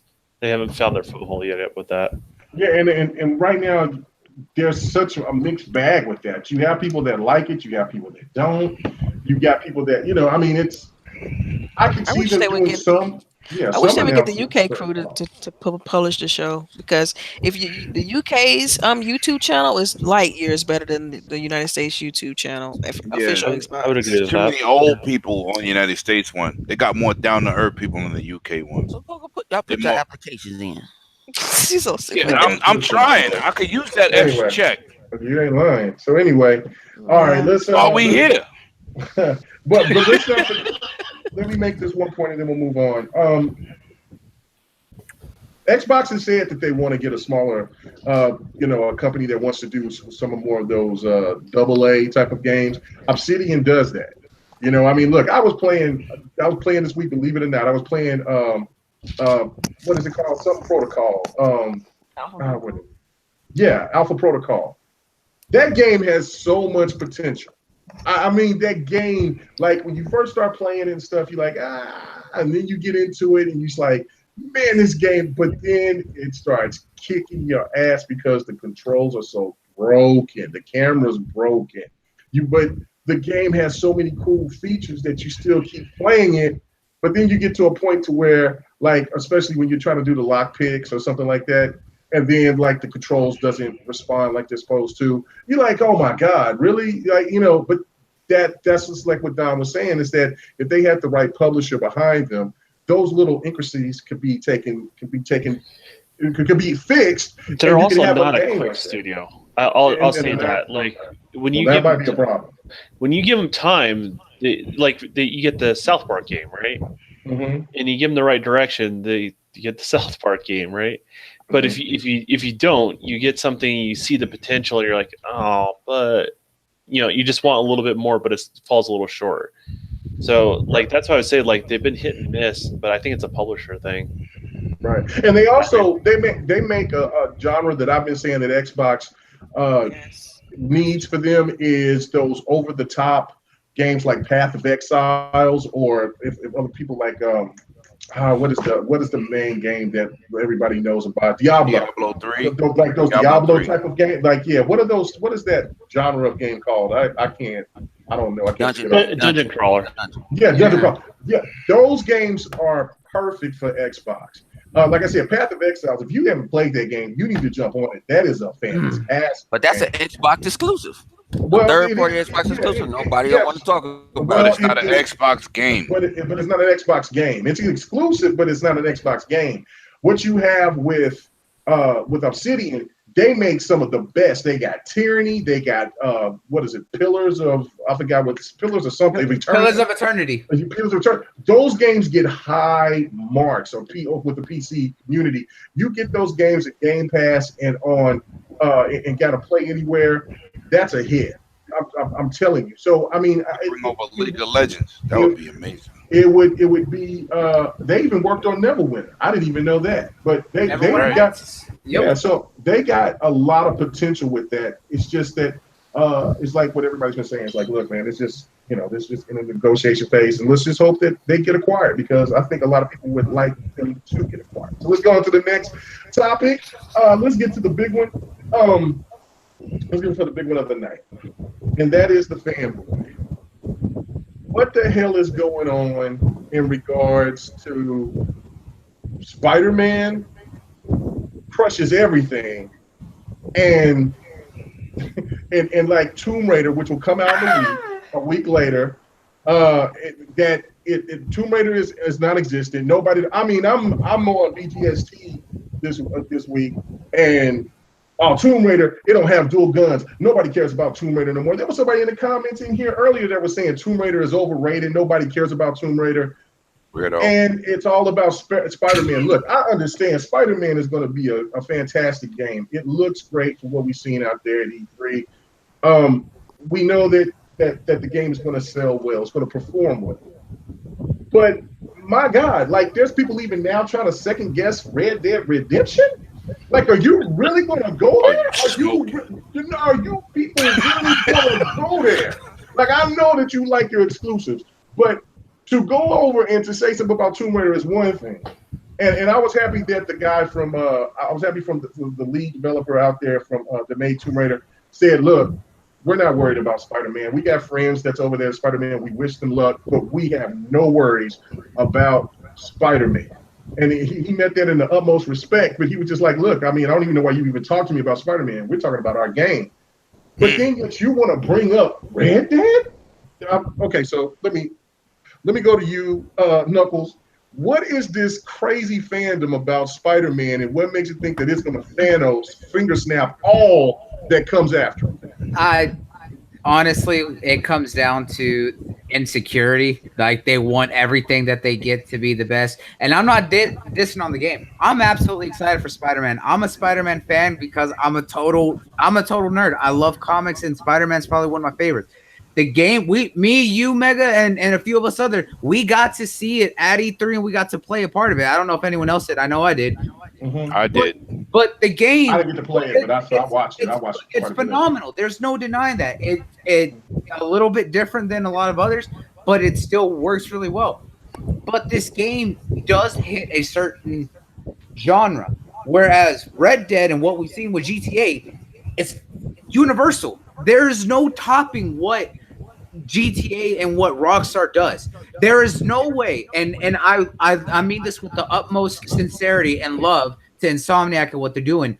That game will not sell 100 million copies. There's no goddamn way in hell that it's gonna do it. No, this is a game that has basically done 20 million a year over the past 5 years across two different genres or two different generations and on PC. They basically sold that game to everyone 3 times and people still buy it. It is still one of the top selling games every damn month. I love Spider-Man. It's going to do numbers. I even think that it might even outbeat God of War, and that's because Spider-Man is more accessible, going to be a easier rating so more people can play it, and it's a household name. While yes, Kratos is big, Spider-Man will easily outdo that. But the fact that while they think that Spider-Man is going to beat every game, and you're looking at Red Dead 2, which nearly broke YouTube when the very first teaser of nothing but images on Twitter and the very first 20-second video came out months ago, and people have been waiting nonstop for this game. So much so when the finally released 6 minutes worth of gameplay, what was it, yesterday or Thursday? People lost their goddamn mind. You didn't see that for Spider-Man, and that's no disrespect to Spider-Man. The fact that these people think that this game is going to top Red Dead, they are living in some goddamn denial and insecurity about their choice. All right, cool. 108. Stop breathing in the mic, and what you think about it? That's my fan because it's hot as hell in New York. But anyway, first of all, get into some central heat and air out there, man. You paying my light bill? I'm just saying. I got central heat and air. Damn, so shut your ass up. Let me get into my point. Now, for real, yo, I am a Spider-Man retard, and this is what kills me. I played that Spider-Man. It is phenomenal. But is it unlike any other Spider-Man? No. Hold on. Let me do it. My bad. No, but I'm gonna say this. I am a huge Spider-Man fan. He is tied for my second most loved Marvel character in the world, which is Wolverine. My first is the Hulk. I am psyched for this game. The cutscenes are amazing. The graphics are amazing. But since when people are so excited for a Spider-Man game baffles me. Y'all ain't been excited for these Spider-Man games, and there's been some good ones. Now we see this game. I don't even want to call it out. You're right. You right, Knuckles. But what I'm saying is, I hear these fans out here going crazy for Spider-Man. Y'all haven't been buying Spider-Man. And if y'all were Spider-Man fans, y'all missed out on some great games before. You know what's good about this Spider-Man? The story, the interaction, and the cutscenes. But when you play the game, it is no different than what we already played in a Spider-Man game. You know what I'm saying? The fighting, the jumping between people, the webbing people up, the hanging them up upside down, the different web shootings. This is not new. What's new is Insomniac's vision of how Spider-Man is portrayed with the cutscenes, with the story base, and all that other stuff. That is new to the Spider-Man genre and game, but not the gameplay.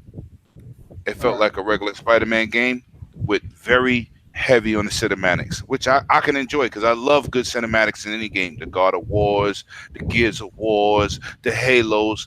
We like that because that puts you into the character. But this is nothing we never seen before. And Sony got the hype train behind it. They put in hundreds of thousands, if not $1 million advertisement on top of it. So everybody is charged. And these fanboys, they need to gloat. You know why they need to gloat? Because it's not on Xbox. And I ain't taking up for Xbox not having it. I'm just saying that's what the fanboys on PlayStation do. I can't wait to get my hands on this game because Xbox owners ain't got it. That's all it's about. All right. But it's a good game. It's solid. Make sure you put your mic when you're done. Yo. Yo. Okay, I'm gonna do that. Okay. When the wind blows, wind blows at 100. That's not 100. He knows he has a box fan pointer red on himself. But yeah, he probably standing there in his drawers with ice cubes. No, don't do that, man. Don't go there. Anyway, no. All right, Triple Cup.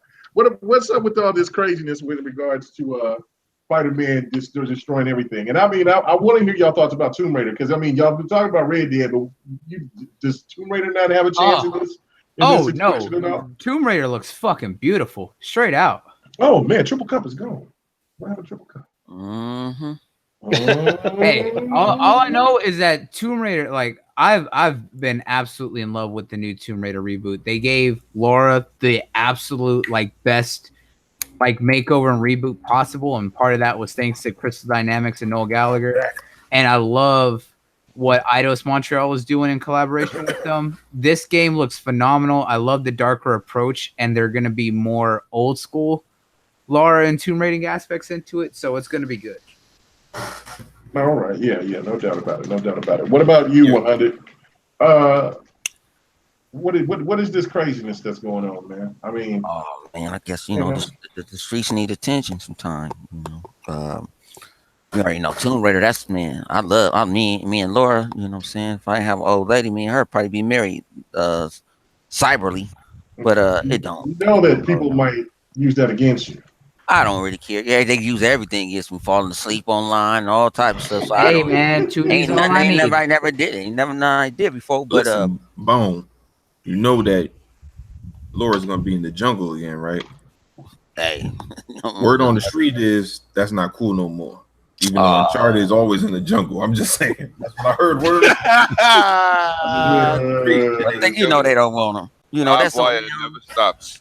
I put this way. Spider-Man. People go by the cats. I put this way. I put Spider-Man up there with Star Wars, right? I put that up there. People's going to buy it because of the name. Don't mean that they're going to beat it.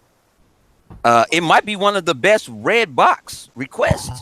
GameFly requests. Oh, of the year. No. I'm just saying. I'm giving the Number one. That's why I felt like that's what it's going to be. That is personally, I don't think it's going to be God of War, because God of War had a different height. This Spider-Man, we saw Spider-Man, we didn't saw him swing around. And also, this Spider-Man is not the Spider-Man that we see in the MCU right now. This guy is older. It's not the voice acting, stuff like that. So I don't know. If it does, I wouldn't be mad. If it's sell, it's sell. You know, I want gamers to be happy. You know what I'm saying? If you like that, that's what you want. It looks good. It looks gorgeous. But it's looking like the wall running. That's Sunset Overdrive. So I'm looking at it like, okay, what are you doing? That's what I kind of think about gaming. Give me something that's innovative with Spider-Man now. I don't want you to take from this and this and this and that and put it all in the box. Do something different. Yeah, but he will always wall ran on since Spider-Man 2. He would run on wall. Yeah, but that was like how he grabbed on it. That's Sunset Overdrive. Oh, you mean when he turned the corner? You talking about when he hit the corners and stuff like that? And that is straight out of Sunset Overdrive. So I'm not mad at it, you know. Man, I just want people to enjoy it. Go out there and buy it. Do me a favor and go buy it. I'm gonna go buy it. I'm gonna buy it. $40. Cause it's you know I got a new term that somebody gonna steal. If I catch somebody stealing, I need all my I'm selling all your royalties. I want all my royalties. A lot of these Sony games is just like a college basketball. One and done. One and done. Goodness. Hey, one and done. Nobody's talking about God of War no more. Where the DLC at so you can talk about it? Well, my thoughts is, what if people don't buy Spider-Man as much as we think they are? I think people are more into the Call of Duty. Like right now, I think they're more into Call of Duty. No, I think you're going way left. Way left. I don't think that's. I think you're going way left on this 100. I mean, look, you're entitled to your opinion. I mean, that's the whole point of the show. Like, everybody has their own opinion to it. But I mean, the game is going to sell. And I mean, in live, I just think, yeah, if it doesn't meet expectations, I mean, yeah, that's a fail. But I see this game selling because it is Spider-Man. It's a known property, and it's huge. You know what I'm saying? I mean, it's not like, it's just like a Batman game. It's just like, if he was making a game like, let's see, like, I'm trying to think of another superhero that maybe isn't. Okay, let's say Aquaman, for instance. Like, Aquaman's popular, but if this was an Aquaman game, how would it sell? Like, I mean, would people even try to compare it to? Aquaman is not popular. He's popular, but I'm talking about to be sent out into the public as a commodity to be to be hyped up. I don't see that really happening. But Spider-Man is. He's on that level with Iron Man and Batman and Superman. Yeah, he's a $1 billion franchise. Like Halo and Gears and Forza. Yeah. So, okay. All right. What about you, Don? What is your thoughts about this whole craziness about people comparing that will basically just downplaying Tomb Raider and now even starting to try to downplay Red Dead? To be honest with you, this is the first time hearing about it. If it's something that's happening out there, like, look on Twitter, it's there. Well, maybe we socialize with different people on Twitter, but I don't really socialize with. I just sit there and listen. Yeah, but you get what I'm saying. With the Donald Trumps, and we're with the peasants. No, don't go there. But my thing is, if you're a PlayStation fan and you're excited about Spider-Man, you know you can be excited about Spider-Man, Red Dead, and Tomb Raider, and you can play all three on your platform. So what's the problem? I don't know. I mean, I don't get where they're coming from. And that's the thing is, like, you know, Spider-Man is going to be judged on its own merits, right? Like, whatever the Metacritic score ends up being, whatever people buy and whatever people are going to be willing to play it. So none of those other games really threaten it, and vice versa. You know, like, I just don't get it. I mean, if you're going to be bragging about the platform you prefer, why don't you brag about the fact that you get to play all three? Like, that, at least that's a ground that you can stand on if you wanted to. Like, I just don't get it. Like, my validation of my purchases are not based on other games. It's based on how I'm excited, my interest in the game first. After I buy the game, what value I got out of the game, and me playing it. So why would you ever allow a third party to prevent you from enjoying a first party and vice versa? I just don't get that validation that people are looking for. It doesn't make any sense. Right. It does make a lot of sense. Because people don't have money to do multi-consoles and multi-games. Okay, well... That's why we in this situation now. If everybody could buy every system they wanted and buy all the games, there would be no console war. They just would do what they do. But they're fighting with themselves at that point, right? Exactly. Like, that's where I'm coming from. It's like, okay, cool, you can't afford everything. I get it. People are in different financial situations all the time, right? Right. Buy the one you want to buy. Play the one you want to buy. And enjoy it. And enjoy it as much as long as you can, right? And then, you know, when you have the money or when the price drops to the right price for the other games you might be interested in, move on to the next thing, right? Like, right.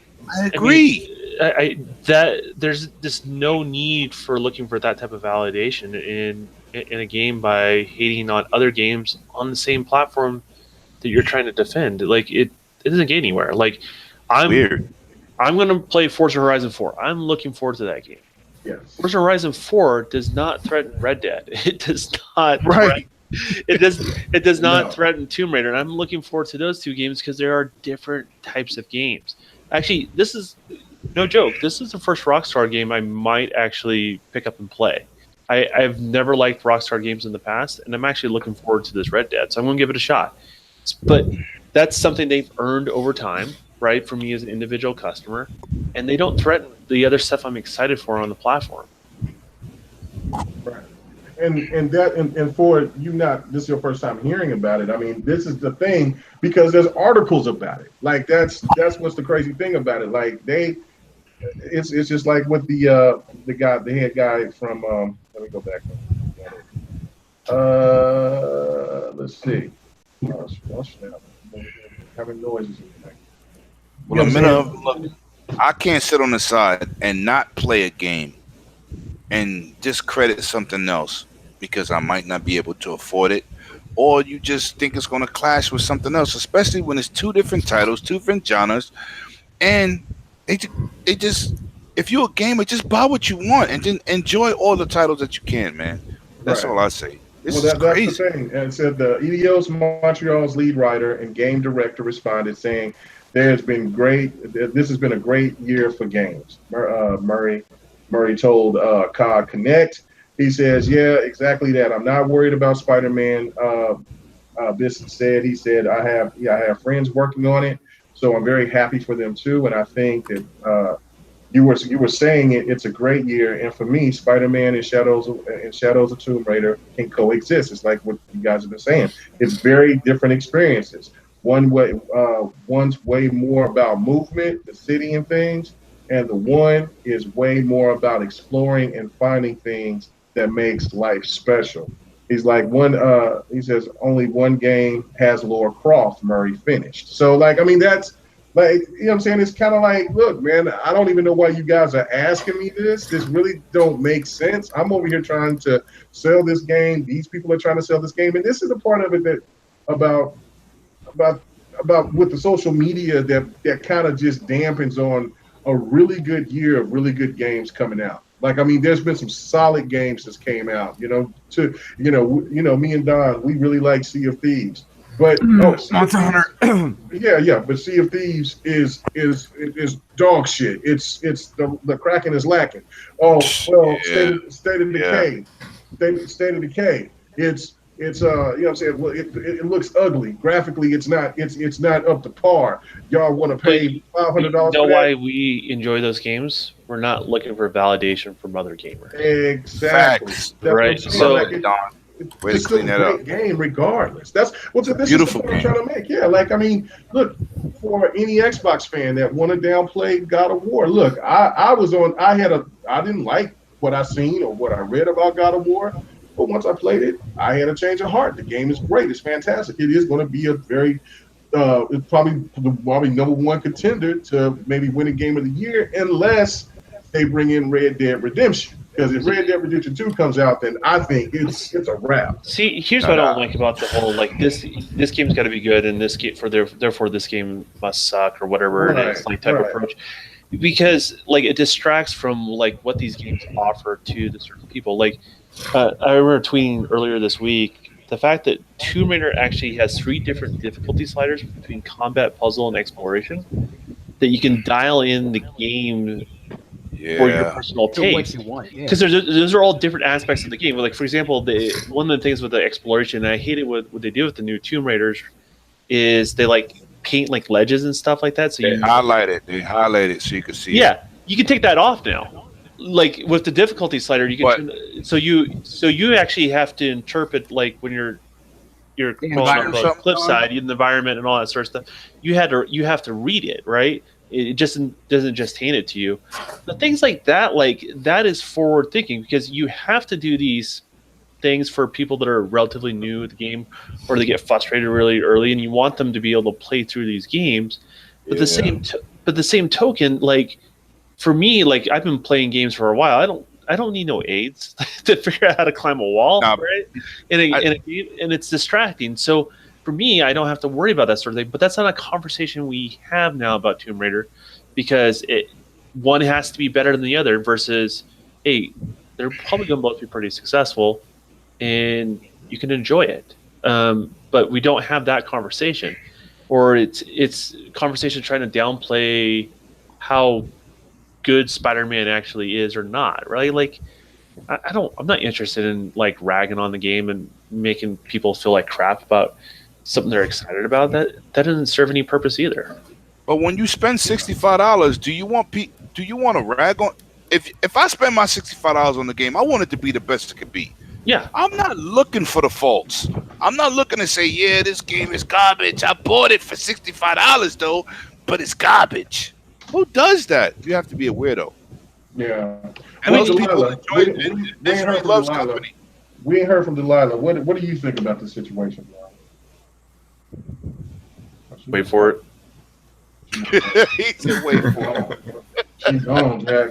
She went to the nether realm.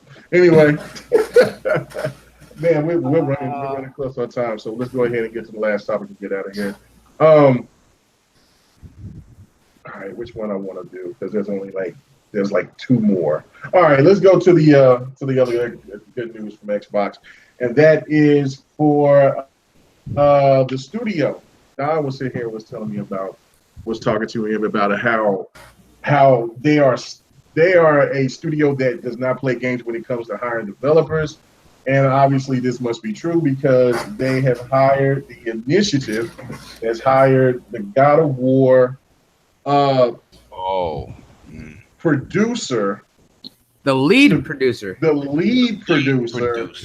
for God of War, added them on the team with the initiative on top of all the other talent that they've added. So, man, guys, just go ahead and just let it rip, man. I don't care who starts first, but what do you think about this? Like, I mean, these guys aren't playing around. I mean, Xbox is not playing.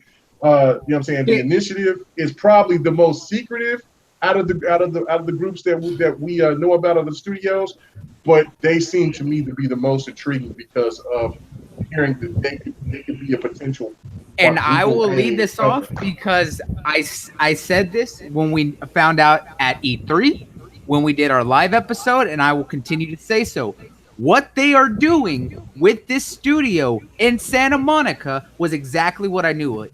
They put a big name AAA studio or quadruple A, whatever they're going to be for the budget on it, and they put it in one of the biggest hotbeds of talent in the gaming industry. You had, of course, Sony Santa Monica, as well as others there, and they are pulling talent from across the country, and they put it in the right location to do so. And the fact that they're scalping talent from Sony, if they are being able to attract these developers, or these developers are going to them and saying they want to come over and are getting on, especially when you're pulling talent like that, it only shows whatever the initiative has planned, it's something big. I said before, them putting a studio there in Santa Monica was absolutely the most cutthroat and smartest move they could have done. Besides having the studio that they already had there in Seattle, there near the Xbox campus in Redmond, and then, of course, putting one over on the East Coast of Maryland or one in Dallas to the Austin area in Texas,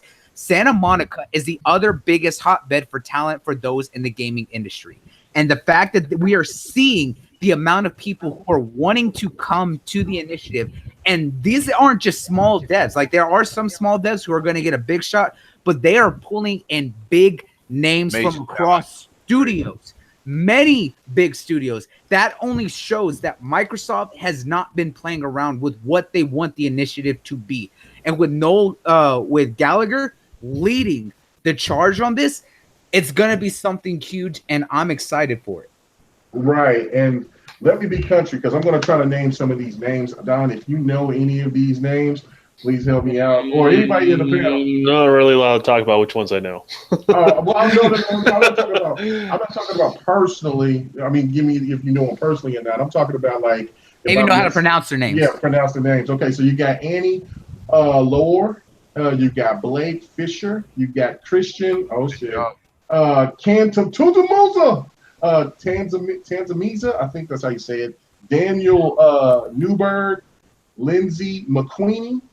That's all a part of this big studio, man. So like these bringing up these names, I need to go and look and see who these names are. But like these people are no joke in the industry from what this person is saying. Previous Tomb Raider games, previous I believe Annie actually worked at Crystal Dynamics with Gallagher when they did the Crystal first Dynamics people in there. Yeah. One of the gals I think worked at Respawn, and she's the new recruiter. That's actually the most out of all the ones. Actually, that one's the most exciting to me, to be honest with you. Which one was that? Was that Lindsay McQueen, or was that one of the females? One of the ladies. Okay. But the thing is, like, if you look at Respawn had to be developed through the ashes to become a studio, right? Like, there's some bad blood between Activision and all that sort of stuff. And so she was part of that, right? So her coming on to Initiative like gives me more hope they're going to get this studio up and running sooner than later. As far as that goes, if you just look at her track record. I mean, but here's the thing: these are anything when you're talking about like a AAA studio. These are the type of talents that Microsoft has always kind of hired. To be honest with you, and this is what I keep want to drill home to people. This is what 343 has. This is what the coalition has.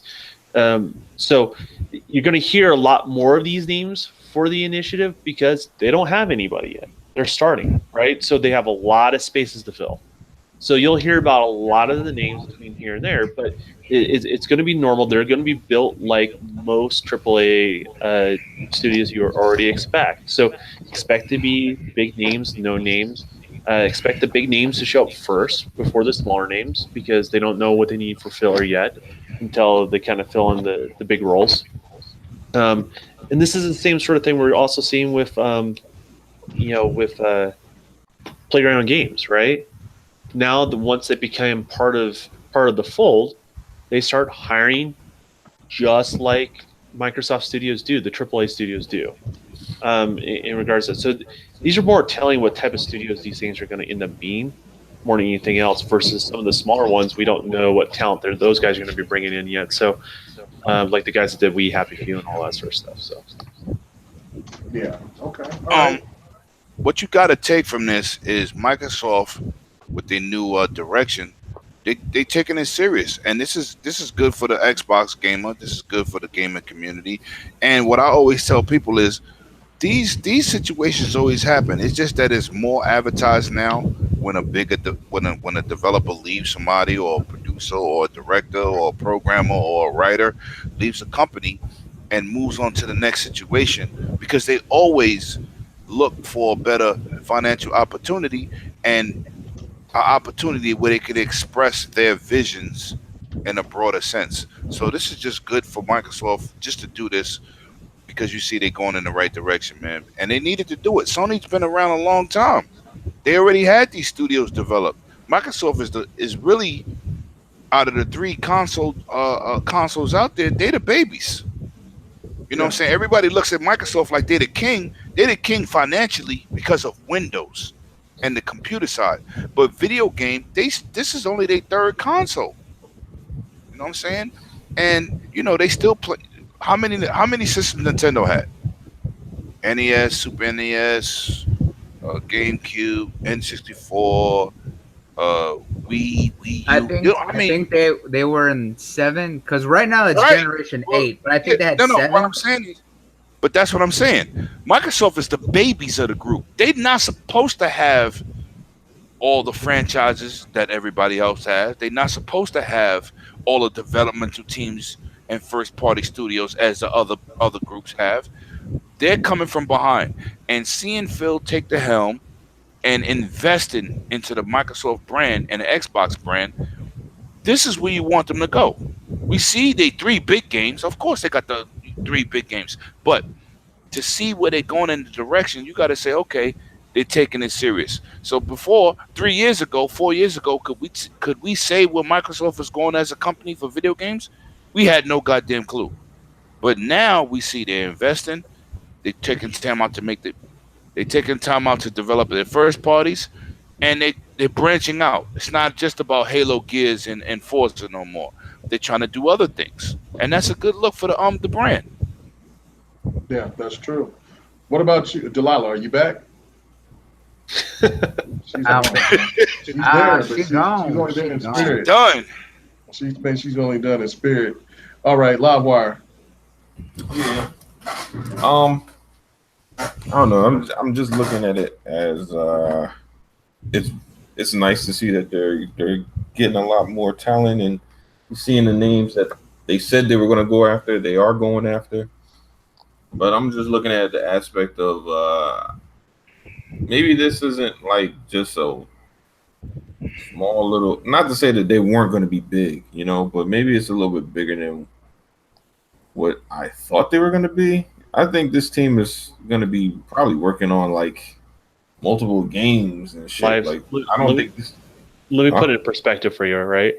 Yeah. I can apply pretty much any AAA studio with any platform provider. Now, it doesn't mean I'll get the job, but I can apply there, right? And possibly get an interview.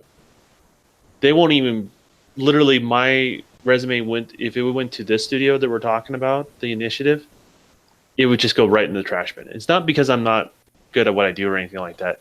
I just don't have that qualifications. That's what it really boils down to. That is the level of what they're hiring at the studio. It is the cream of the crop. Like it's no joke. Like, so they're basically paying. They're going to pay you what you're actually worth. Put this way, and I have had formal interviews with companies that are part of the big platform providers. So like that's saying me somebody that's actually made it that far at least.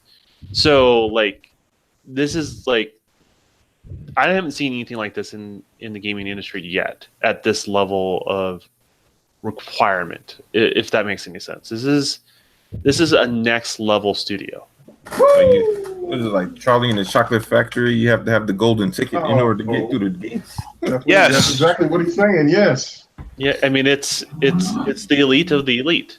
I mean, this is like if you release a game at this studio, this is possibly the biggest feather in your cap you can possibly have in the industry, whatever field you have. Gotcha. So that's what they're shooting for. But it's also like what Ninja Theory said. Ninja Theory said you know, if y'all ever watched the YouTube video, they said they never had an opportunity to get a check, and they could just create a game and they ain't got to worry about nobody looking over their shoulder. They just can create. They've never been in a situation like that. They said every game they have created, they've been under pressure. Well, they're expanding too, aren't they? Ninja Theory. Yeah, they are. But all these studios that they got has expanded. They're all growing. But here's the difference with Ninja Theory. Like, every studio has their thing, right? With Ninja Theory, they earned it before they even got bought up by Microsoft. They proved what they can do on their own. So, because of that, and the product that they did release with the staff and with the budget, and in the time frame that you're talking about, that's the reason why they got the freedom. They've earned that spot. Yep. They also said every game that they did was on a check-to-check basis. Also, yeah.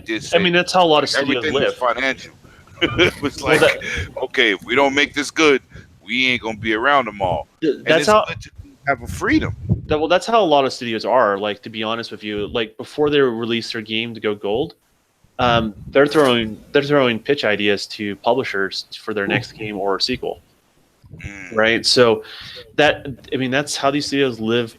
They literally live paycheck to paycheck. So that's the reason why they try to negotiate like their intellectual property rights and sign that over to publishers and stuff like that, trying to have some sort of nest egg so they can survive and maybe have a game that was experimental and didn't do well. So it's like working for yourself and having contracts, or working for a company and have medical benefits. Exactly. Same thing. All right. So, Knuckles, you got anything you want to add to this? Other than what I started out saying, like, I went to you first, didn't I? Yeah, you did. Right, I understand that it's a good sign. It really is. I didn't go to 100. You got anything you want to add to this 100? No, I agree with everybody say, man. It's getting late. It's that time. Yep. All right. So before I get out of here, I do want to give a big shout out to Wrath of the Gods. He brought up something that was really, really cool because he knows that I'm a fighting fan. And there is this, there's this arcade, like it's an arcade one-up. It's the Street Fighter edition, and it looks like an arcade. It's not full size, but it's kind of like mid-size, like a tabletop cabinet.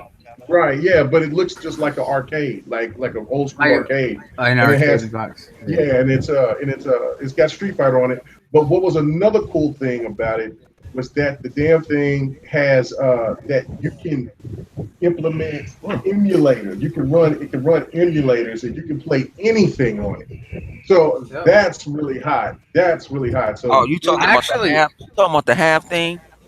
Actually, you don't even need to do that. I was like, you don't even need to do that. It's already built in already with a bunch of. But I would say, K-Mega, I was like, I did that with my old computer class. We actually built a full arcade, cut it out and everything, and then we're not talking about. I'm talking about the product. Talking about the product. Yeah, I'm saying, but you can do that yourself. There's a. Okay, wait. Okay, listen. Okay, listen. I'm talking about the damn product. I'm not talking about just the emulators. Chill.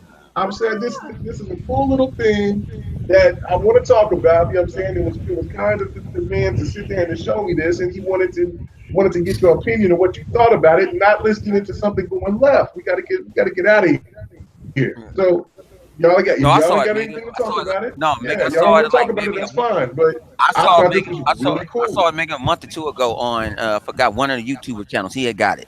Yeah, it's like it can sit on your desk, and it got two joysticks and everything, and they already loaded up with games, and you can play from old school games to whatever you can get. No, this is a real box though. It's an arcade. Yeah, it's not the. Yeah, but you can sit that on your desk. But it can sit up. Yeah, it's like 3 feet maybe or something like that. I forgot how tall he told me that it was. But I'm looking at it, and you can pre-order it for $299 for $300 at GameStop. It looks really cool. Like it's dope, man. Like it's big enough to where it stands up, but it's just not as tall. It's not as big as a full size, but it's big. It's big, but it's for it to be like $300. It's great to go in your game room. Man, what do you program? All right, I gotta see it. Yeah, It's pretty cool. I'll put the link in the description. I'll put the link in the description. And before we get out of here, you know what I'm saying? So I wanted to give the Wrath of Gods a big shout out for that because that looks cool. I think that might be something I want for Christmas. So I'm definitely gonna. I'll put it in the link in the description. Also, something else that I have in the link in the description in 108, you might be happy about this, is the fact that the stuff that you was talking about and the people that was ridiculing you on in the chat saying that you was a liar. That link is in the description as well. Thank you. Where Microsoft and Predator may even had something even worse. It was a graph that like me, Delilah, and 108 dissected to where Microsoft did make more money than PlayStation. And not only as a company, but as in the gaming division. It was really crazy how they broke somebody going to come to my channel and hit me with the hate mail. Yeah, so 108 was 100% right. He was speaking the facts. I have no idea who those guys were that were tripping, but it's right there. It's in the link in the description, so you will check. So check it out. So anyway, let's go ahead and get our sign outs out of here. Before we hop out real quick, can I say one last thing? Sure, go ahead. Doom Eternal looks fucking brutal as shit. I fucking was in love with that game. What game? I want to talk about that. Doom Eternal. Oh yeah. And me being the gamer here, like being a pure metalhead, that just hit every brutal thing that I would love to see in a sequel. That game just it looks fantastic. Yeah, Rage 2 looks phenomenal. I wanted to talk about it, but you know what I'm saying, but it's already past. It's already way past time. Backwards compatible today. Right. I mean, have one texture map cover the whole game. When is Rage 2 coming out? Techno. They actually don't have no date. Is it next year? Probably. Yes, hopefully. Hopefully, the 2019 product. Oh. Look, yeah. I'm waiting for that Doom Collector's Edition. I got the first one. I'm waiting for the second one. Screw 2018, man. 2018 is over with. I want 2019 to be here. 2019 is going to be stupid on the wallet. The end of this year is going to be crazy on the wallet, but 2019 is going to be something more epic than I can. Days gone. It's January and March and February and all that's going to be hurting my wallet straight into. Man, I mean, 2019. I got everything coming out in March. Dead or Alive. Kingdom Hearts 3 and Soul Calibur coming out this year. Yeah, it is. Yeah, it's coming out in October. Yes, I get to beat your ass in 2018, K Mega. You're gonna get your ass whooped. Don't talk that. Don't make me you game, sucker. You mother sucker. Don't make me mad, you sucker. Anyway. All right. Yeah, there was plenty of things that we needed to talk about. Those demos, Fallout. You know what I'm saying? Not coming. Not going to PC. There was plenty of things we'll get to talk about. I also wanted to talk about the guy that went crazy. Well, he wasn't even crazy, but he was being respectful about the Spider-Man situation. Because we talked about Spider-Man for damn near an hour. Are you talking about the Microsoft employee? Yeah, the so-called Microsoft employee. Don't know if he was. That guy got out of control on that one. That's not yeah. So anyway, but let's go ahead and do our sign-outs. Bloody Knuckles, where can they find you at, bro? They can find me on my channel, Bloody Knuckles. Of course, they can also find me on Twitter and Mixer at Bloody Knuckles. The O's are zeros, the E's are threes. Find me here every Friday, Thursday over there with the Salty Crew, and of course, Saturdays on my show, the Smash Podcast, your little corner for all little things, nerdy news and geeky goodness. Check it out. Yes. All right. 100. Where can they find you at? Everywhere. I'm everywhere. All right. Next up. He's Neo in the Matrix. Okay. All right. Livewire, where can they find you at? They can find me on my channel, and actually, I'm about to jump on Mixer a little bit. What is your channel? We Happy Few. That's your channel's name? We Happy Few? Nah, Livewire. Oh, it's my fucking name, dog. I'm just saying. I mean, no, you know what? It's Livewire Gamer. You got because you can't just put Livewire because they'll take you to somebody else. Oh yeah, my fault. Livewire Gamer. Yeah. Okay. Good Lord. All right. The Don, thank you for stopping by as always. You know what I'm saying? Making us hit our quota. You know what I'm saying? Don't start that, man. It gets loose every time, man. See? It's so loose. Anyway, where can they find you at, bro? Hey, man, the best way to find me is on my Twitter handle, which is the Don KTR. Anything I'm involved in, I will tweet it out there, and you can follow me and whatever I'm doing. All right, cool. And you know what? You're messy for what you posted about. Hey, try to use me to get free games. Oh my bad, baby. What happened? What the hell? Wait, what? Wait, what? Delilah went to sleep. Oh, you fell asleep. We got him. Wait, what happened? Oh, sugar snaps. Sugar snaps. Wait, what happened? Big. Yeah, this is. Yo, Oh, that's when you're supposed to drop in that. No. No, Meg, don't worry about it. You talking about the thing I mentioned about how to troll you? Yeah. My mic was unmuted. My bad, y'all. She was knocked out. Okay. Oh shit. Anyway, we started talking about fighting games, and she was done after that. Good lord. Yeah, she disappeared for like the whole hour afterwards. Yeah, whole hour when the good stuff was going on. But anyway, yeah. But no, Don, that was messy. That was messy. Yeah, what? I mean, you can just be jealous because someone else gifted someone else in that list. I mean, yeah. If you get a game off of me. Because they don't like me, and they're like, yeah, go get Mega. You know what I'm saying? That's crazy. I mean, haters are gonna hate, right? And just let them do their thing. Yeah, just let them hate. If they're gonna hate, that's the new thing. So, like, if you just say, hey, if you hate K Mega, give me this game so I can whoop his ass in it, and you might get it. Don has gotten a couple of games off of it, so I don't know. That has happened because of Tekken. I remember that. Oh shit. Anyway. Yo, listen. Let Delilah go next before she go back to sleep. Oh no. Where can they find you at, man? That is me. 108. Where can they find you? Okay, they can find me at 108 Dragons TV, and I appreciate my brother Mega putting my facts in the goddamn comments in the description. Hold that, sucker! And guess what? If I get my hands on that new PlayStation 4 Pro, I'm going to give away that controller on my channel. Facts. That's what we do here. Nice. And one more other thing. Remember what we said in the beginning of this podcast, man, for the plagiarism? I think I said that right. Plagiarism. We all do this, and we don't get checks. Respect what we do because we giving our opinions, our time, our efforts, and blood, sweat, and tears to bring great content to people, and we don't even get paid for it yet. Facts. Facts. All right, I ain't heard the facts in a while. All right, and then last but not least, Delilah HD, Sleepy, UND. Sleeping Beauty over there. Sleeping Beauty.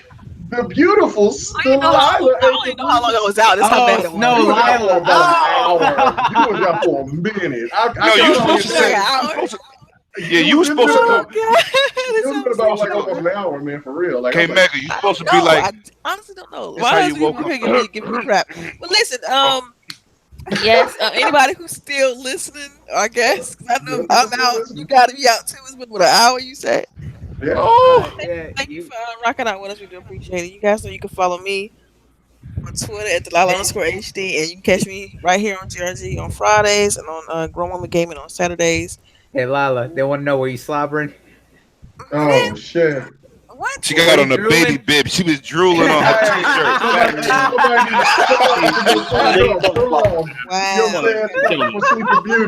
Yo, if you was on video, you would have got 100. You would have got 100. You got podcast. Anyway. Oh man, that's all right though. Tonight I think I'm going to stay up. You know what I'm saying? Normally after I get off the show, I'm going to try to play. What was that game we had? If you want to jump into that, try to get started on it. But well, you should have plenty of time to play Sleeping Beauty. Yeah. Anyway, all right, Why's your role watch it as and see Sleeping what happened, Beauty? because Sleeping Beauty. I don't even know what happened. Her husband played the toad. And then he God just damn. pop out. Oh, Hey, shit. Meg, when you invited me to this podcast, you didn't tell me we had Disney characters in here. This some bullshit. You're right. Hey, Blue Tycoon. Oh, you know what? Crockett She is passed out. Latin. She passed out after the plagiarism. After she stopped talking, everyone else went on. She passed out. Yeah, she was counting. Megatron clowning. You know it's bad when Megatron clowning. Oh, He's in yes. the I know. I already know what she it got is. sheep and shit flowing. Oh my lord. Anyway, All love to Megatron. thank you guys for rocking out with us. Remember, join the Patreon. You know what I'm saying? Madden 19 is available. You know what I'm saying? Or you got your choice between Shenmue, those remakes for the 1 and 2. And then also that's coming out at the end of the month. Let's go. Right. And you know what I'm saying, Strange Brigade. You know what I'm saying? Either one of those 3 games, you know what I'm saying? It doesn't matter what platform, we got you straight up. So go ahead and join the Patreon and we will hook you up. All right, guys. Thank you. Have a good night. If you ain't gaming, you better be doing the pants off dance off, or you better have some damn work in the morning. If anything else is popping off, you failed. Peace!